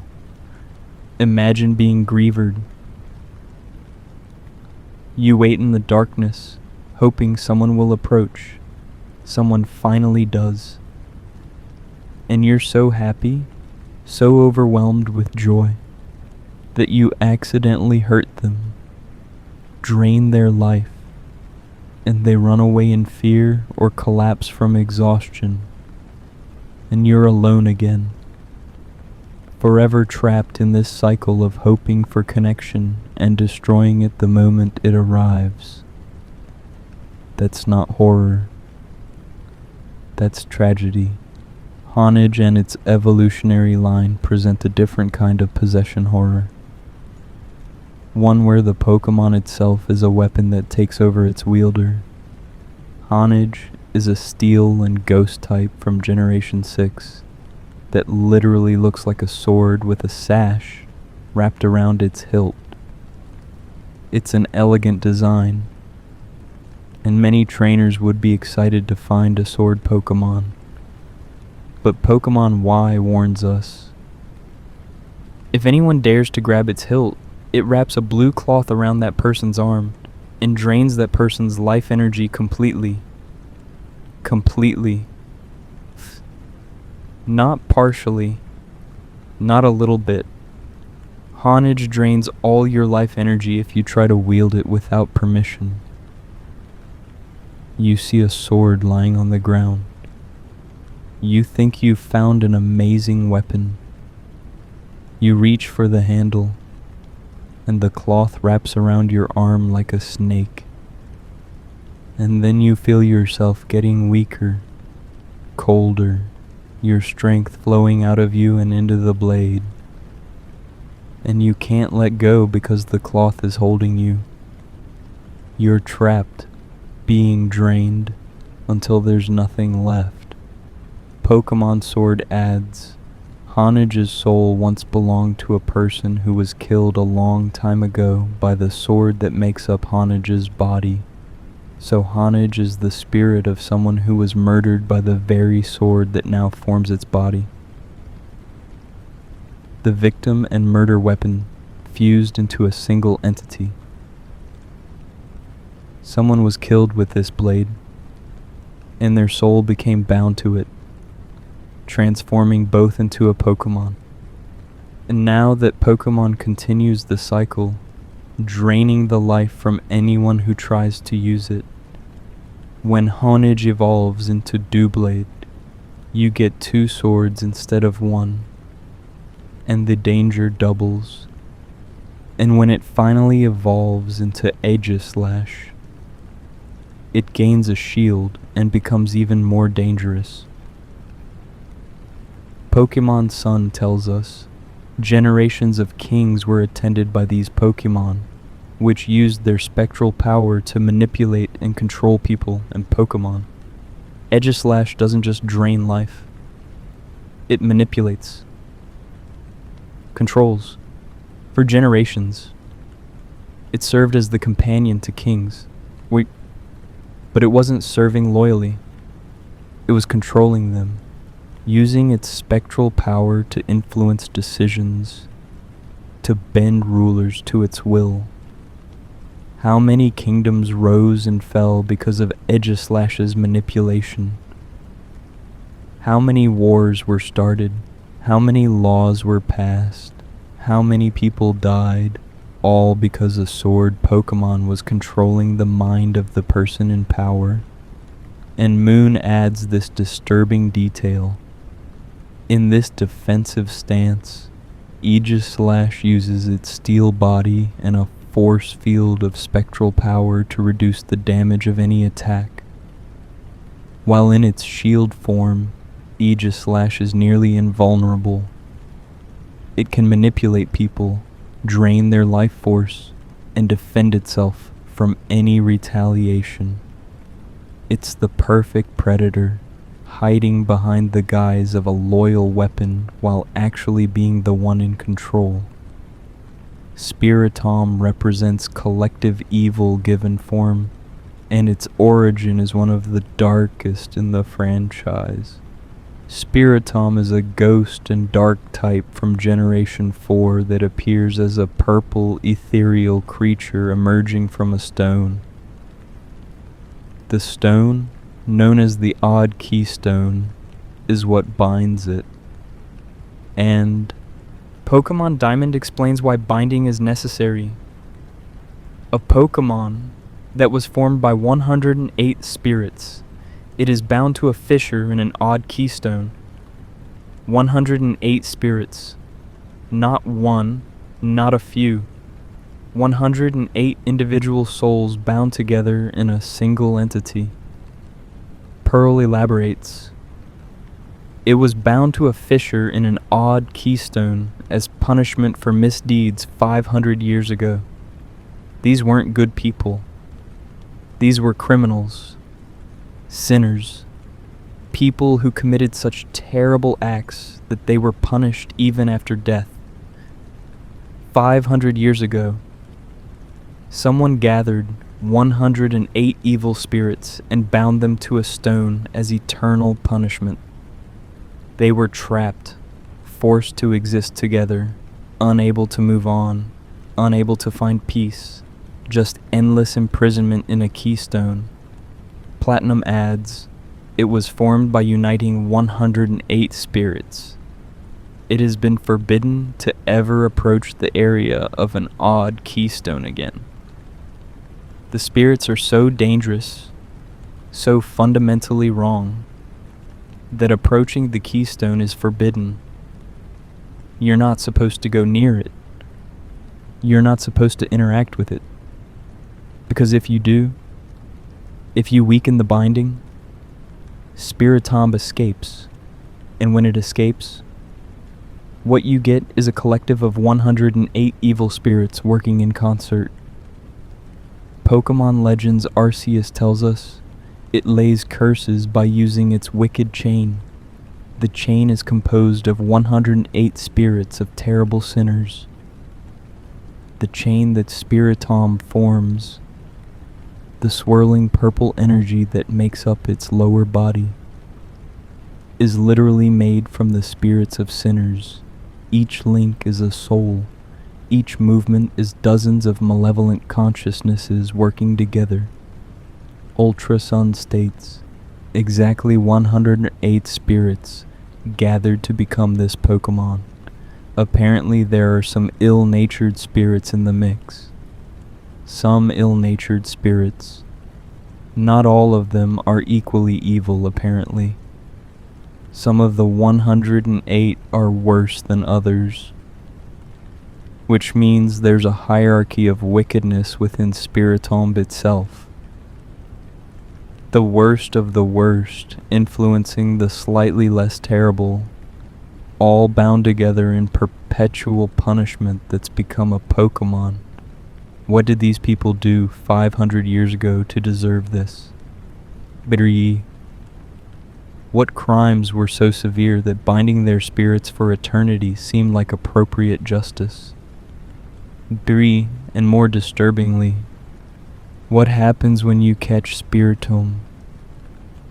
You're not just catching one Pokémon.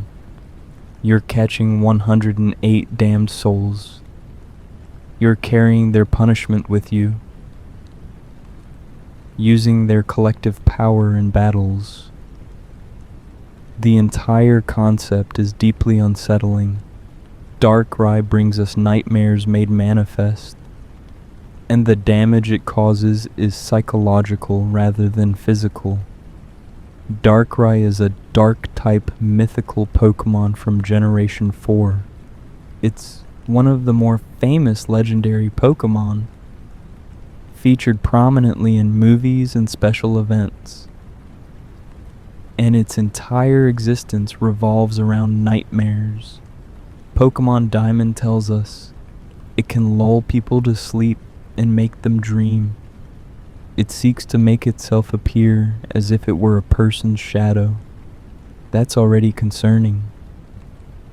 Darkrai hides in shadows and forces people to sleep, but Pearl provides the nightmare fuel.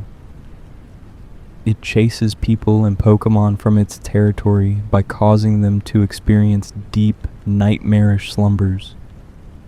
Darkrai doesn't just cause bad dreams, it causes deep, nightmarish slumbers, prolonged nightmares, psychological torture through sleep. And it uses this ability to protect its territory, driving away anything that gets too close by trapping them in horrific dreams.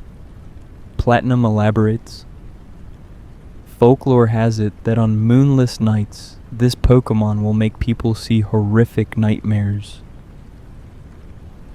And Pokémon Legends Arceus gives us the most explicit description.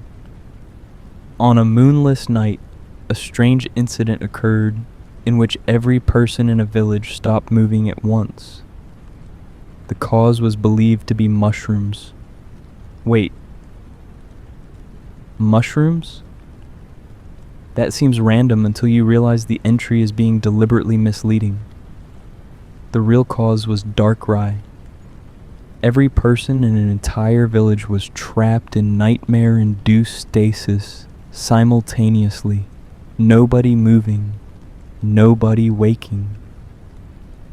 An entire community locked in their own personal hells inside their minds. And the incident was so terrifying that people made up alternative explanations, blaming mushrooms rather than accepting that something had the power to do that to everyone at once. Black and white provide more context. It can lull people to sleep and make them dream. It seeks to make itself appear as if it were a person's shadow. To protect itself, it afflicts those around it with nightmares. However, it means no harm. It means no harm. That's almost worse. Darkrai isn't malicious. It doesn't torture people for fun. It causes nightmares as a defense mechanism. It's afraid. So it protects itself by making everyone around it experience psychological horror. The nightmares aren't revenge or cruelty. They're fear.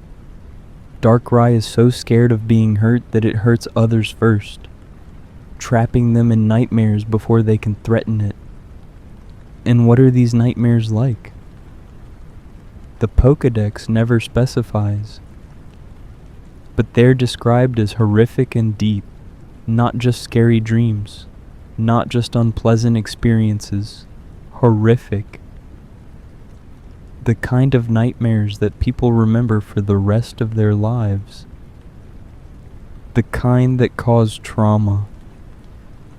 And Darkrai can inflict these on entire villages, putting hundreds of people through psychological torture simultaneously, all because it's afraid and defending itself.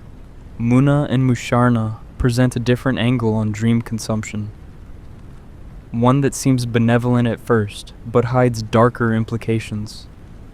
Munna is a psychic type from Generation 5 that resembles a pink floral creature.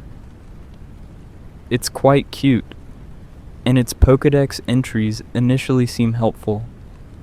Pokemon Black tells us, Munna always float in the air. People whose dreams are eaten by them forget what the dreams had been about. It eats dreams. And when it does, you forget those dreams completely. They're erased from your memory. White adds, it eats the dreams of people and Pokemon. When it eats a pleasant dream, it expels pink-colored mist. So Munna feeds on dreams, consuming them and causing the dreamer to forget. And it has a preference. It likes pleasant dreams. Those produce pink mist. But what about unpleasant dreams? What about nightmares? Black 2 tells us, if you sleep by it all the time, it will sometimes show you dreams it has eaten in the past. Munna stores dreams, keeps them inside itself, and occasionally shows them to people sleeping nearby. Which means you could fall asleep next to your Munna and suddenly experience someone else's dream, someone else's memories, someone else's fears or desires or experiences, all because Munna decided to share what it's consumed. When Munna evolves into Musharna, the dream eating becomes more systematic. Pokemon Black states, the mist emanating from their foreheads is packed with the dreams of people and Pokemon. White elaborates, with the mist from its forehead, it can create shapes of things from dreams it has eaten. Musharna can manifest dreams as physical mist constructs. It can take the dreams it's consumed and make them real, or at least give them form. And Black 2 adds, the dream mist coming from its forehead changes into many different colors depending on the dream that was eaten. So every time you see a Musharna producing mist, you're seeing someone's dream given physical form, someone's private thoughts, their subconscious desires or fears, being expelled as colorful smoke for anyone to see. There's no privacy with Musharna around. Your dreams become its food and its expression. It consumes your innermost thoughts and then displays them. And here's the disturbing question. What happens if Musharna eats all your dreams? If it feeds on you every night, consuming every dream you have? Do you eventually stop dreaming entirely? Do you forget how to process thoughts and emotions in sleep? The Pokedex says you forget the dreams that are eaten. But if every dream is eaten, if night after night your sleeping mind is harvested, what's left? Do you wake up feeling empty? Hollowed out? Unable to remember who you are because your subconscious has been consumed? Let's discuss a few more Mega Evolution examples to really drive home just how much suffering this mechanic causes. Mega Aerodactyl's entry from Pokemon Sun states, part of its body has become stone hard as a result of Mega Evolution. Some scholars believe this is related to the Pokemon's evolution. Part of its body turns to stone. Living flesh becomes rock. That's not just painful. That's a fundamental change in the nature of your physical form. Imagine parts of your body suddenly calcifying, becoming rigid and immovable, losing all feeling and flexibility. That's what happens to Aerodactyl when it mega evolves. Mega Garchomp has a similar issue. Ultra Sun tells us, excess energy melted its arms and wings, transforming them into giant scythes. It flies at speeds that defy belief. Its arms and wings melted, turned into different structures entirely. The entry describes this as a transformation caused by excess energy, but melting implies liquefaction, dissolution of tissue and bone. Garchomp's limbs literally melt and reform into weapons. And it's described as excess energy, as if there's too much power and Garchomp's body can't contain it. So it erupts outward, warping and melting whatever it touches. Mega Sharpedo from Alpha Sapphire. The spikes on its head are like fangs. When they grow too long, Sharpedo swallows them. Because they hurt so badly, it becomes more ferocious. The transformation causes spikes to grow on Mega Sharpedo's head. Bang! And they hurt. Ring! They hurt so much that Sharpedo has to swallow them to make the pain stop. Taments. But swallowing spikes causes different pain. Internal pain. And that pain makes it more aggressive. So Mega Sharpedo is in constant suffering. And this suffering makes it more violent. It's a feedback loop of pain and aggression. Mega Lucario has problems with aura control.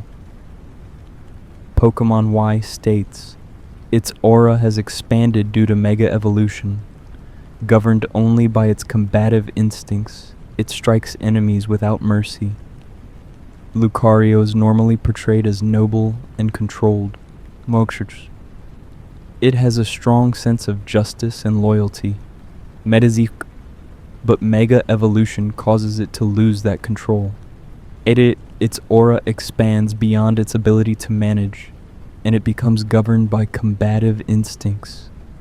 It attacks without mercy, without discrimination, unable to distinguish friend from foe. The very thing that makes Lucario special, its sense of justice and control, is stripped away by Mega Evolution. Mega Absol has a particularly sad entry. Pokemon Y tells us, Mega Evolution causes it to sprout wings. It's said that Absol can see into the future with its horn when Mega evolved, and that it secludes itself away from people and its friends because of the dire events it has seen. Absol can suddenly see the future when it Mega evolves. And what it sees is so terrible, so full of dire events and disasters, that it isolates itself. It can't bear to be around people or even its friends because it knows what's coming. It knows the horrible things that will happen, and it can't stop them, so it hides. Mega Evolution gives Absol the gift of prophecy and curses it with the burden of foreknowledge. The pattern is clear. Mega Evolution, this pinnacle of the bond between trainer and Pokemon, this ultimate expression of trust and power, is actually a catalog of torture. Broken jaws, melting bodies, stone flesh, uncontrollable rage. overwhelming visions of future disasters, and trainers trigger this. We ask our Pokémon to undergo these transformations, to suffer so we can win battles. There's something profoundly dark about that. The games never address it. In battle, Mega Evolution is presented as exciting, powerful, awesome. The music swells. The animation is dramatic. Your Pokémon glows with energy and transforms into something stronger. But if you read what's actually happening, you realize you're torturing your friend. You're asking them to break their own jaw, to melt their own flesh, to lose control of their mind, all for the sake of combat advantage. And the Pokémon does it because it trusts you, because the bond between you is so strong that it will endure agony at your command. That's not beautiful. That's horrifying. The stronger your bond, the more willing your Pokémon is to suffer for you. The ultimate expression of trust becomes the ultimate expression of abuse. Now, as we've journeyed through dozens of these disturbing Pokédex entries, as we've uncovered story after story of death, possession, consumption, suffering, and tragedy, we need to ask ourselves, why? Why does Game Freak include these entries? Why fill a game marketed to children with descriptions of dead kids becoming trees, balloons that drag children to the afterlife, plush toys seeking vengeance, souls being consumed, and evolutions that cause agony? These aren't accidents. These aren't oversights. Someone at Game Freak wrote every single one of these entries. Someone approved them. Someone decided that yes, this is what we want to tell players about these Pokémon. Part of it is cultural. Japanese folklore is filled with yokai, supernatural creatures that range from mischievous to malevolent. Ghost stories are a significant part of Japanese culture, and they're often told to children. The line between cute and creepy is much thinner in Japanese media than in Western media. Something can be adorable and terrifying simultaneously. Kawaii and kawaii, cute and scary, often exist side by side, but it's more than just cultural influence. These dark Pokédex entries serve a purpose. They add depth. They make the world feel real. A world where everything is happy and safe all the time isn't believable. It's not engaging, but a world where there's darkness lurking beneath the surface, where danger exists but is rarely acknowledged, where you have to look closely to see the horror. That's compelling. That's a world worth exploring. The Pokédex entries create cognitive dissonance. You're playing this bright, cheerful game, catching adorable creatures, battling your rivals, saving the region from whatever threat has emerged. Everything on the surface is optimistic and fun. And then you read the Pokédex and discover that your Drifloon kidnaps children. Your Litwick is draining your life force. Your Yamask is a dead person, mourning their lost humanity. The contrast between the gameplay and the lore creates tension. It makes you think. It makes you question what you're actually doing in this world. Are you a hero? Or are you just a kid, wandering around capturing spirits and forcing them to fight? Are Pokémon happy to battle? Or are some of them suffering in ways you never see reflected in the game mechanics? Cubone is described as constantly crying, but your Cubone in battle seems fine. Mega evolution supposedly causes immense pain, but your Pokemon never shows distress. There's a gap between the text and the experience, and that gap is where interpretation lives. The dark Pokédex entries also appeal to an older audience. Kids might play Pokemon for the cute creatures and the adventure, but teenagers and adults, people who've been with the franchise for years, appreciate the darkness. It's a signal that Pokemon isn't just for children. It has depth. It has complexity. It respects its audience enough to include horror and tragedy alongside the joy and excitement. And there's something inherently fascinating about finding darkness in unexpected places.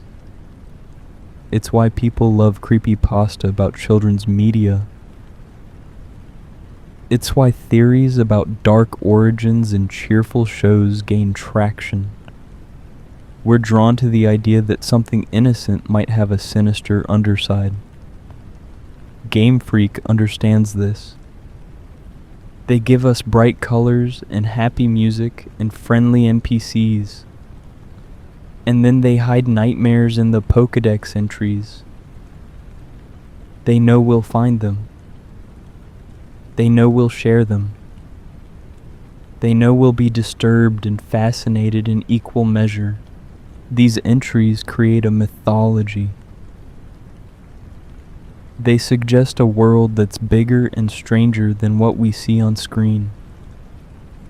We experience maybe 1% of what happens in the Pokemon world.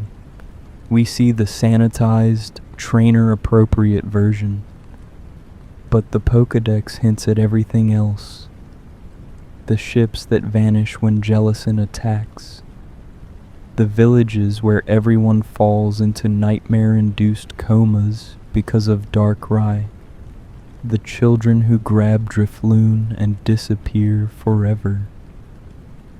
The travelers who follow Cacturne into the desert and never return. All of that is happening somewhere in the world while you're out earning gym badges. The Pokemon world is vast and ancient and full of mysteries.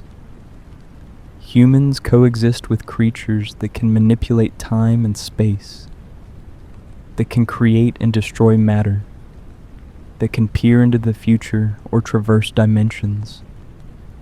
And alongside those gods, there are spirits of dead children trapped in trees, abandoned toys seeking revenge, lamps that feed on souls.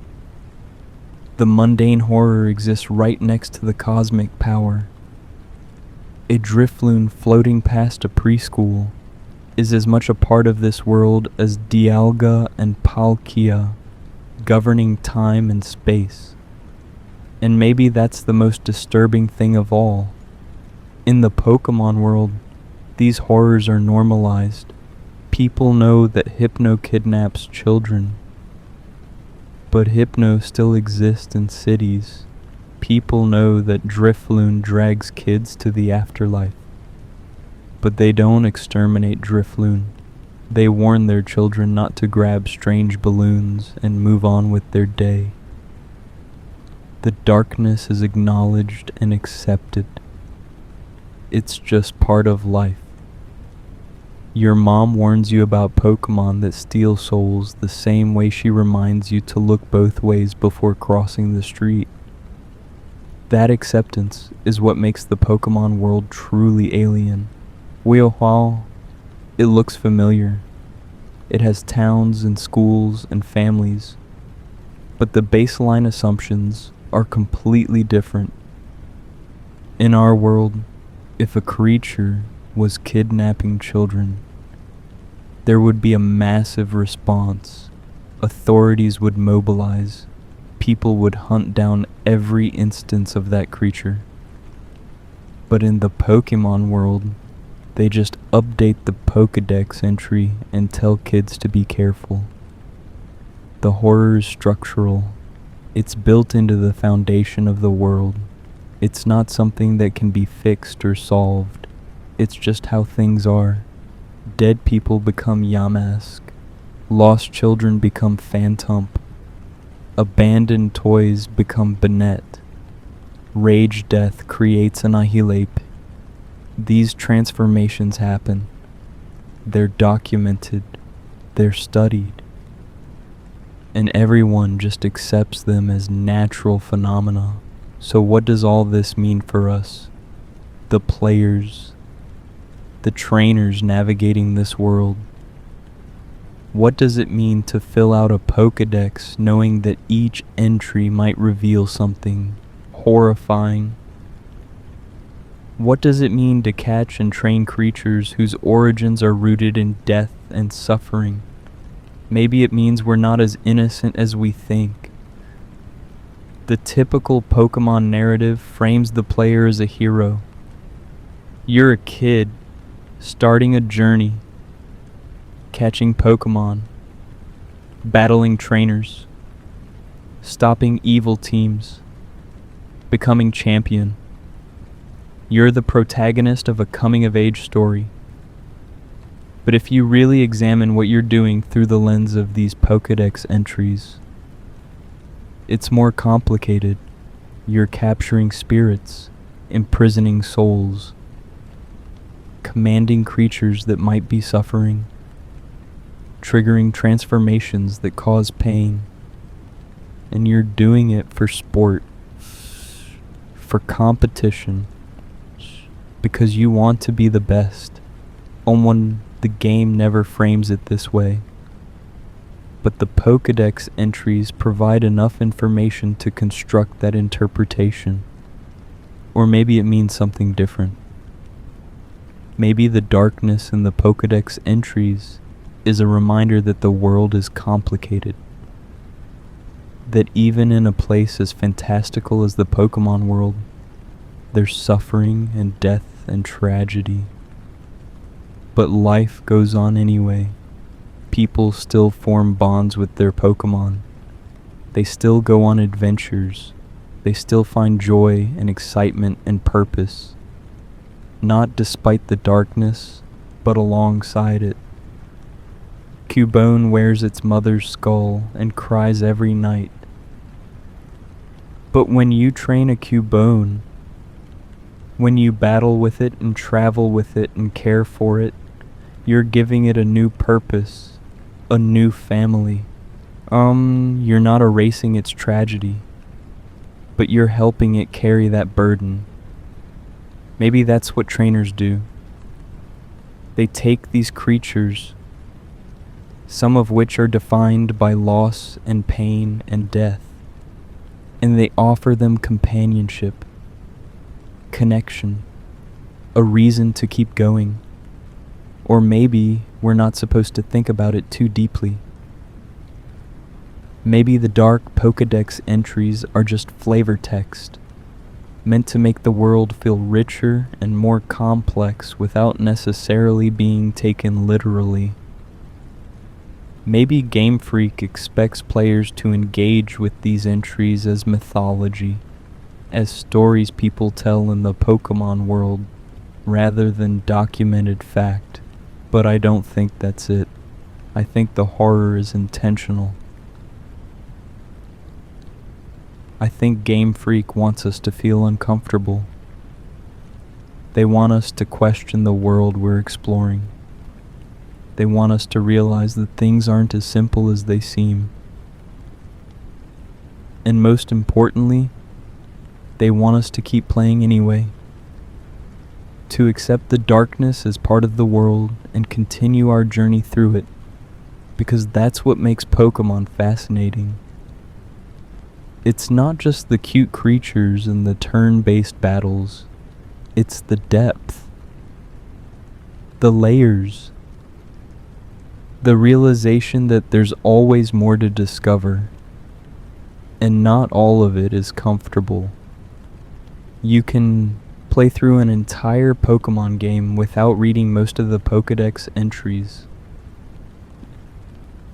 You can enjoy the experience on a surface level, but if you dig deeper, if you actually read what the game is telling you, you find a world that's much stranger and darker than you expected. And maybe that's a metaphor for growing up. When you're young, Pokémon is about adventure and friendship and catching them all. When you're older, you start to notice the implications. You start to see the tragedy buried in the text. You realize that the world is more complicated than you thought. But you don't stop playing. You don't abandon the franchise. You just understand it differently. You appreciate it on a new level. The Dark Pokédex entries are a gift to players who want more than just entertainment. They're an invitation to think critically, to analyze, to question. They respect the audience enough to include disturbing content and trust that we can handle it. They acknowledge that the people playing Pokémon aren't just kids anymore. They're teenagers and adults who've grown up with these games, who want depth and complexity, and yes, even horror, alongside their nostalgia and joy. So here we are, at the end of this exploration. We've covered dozens of Pokémon with disturbing origins and behaviors.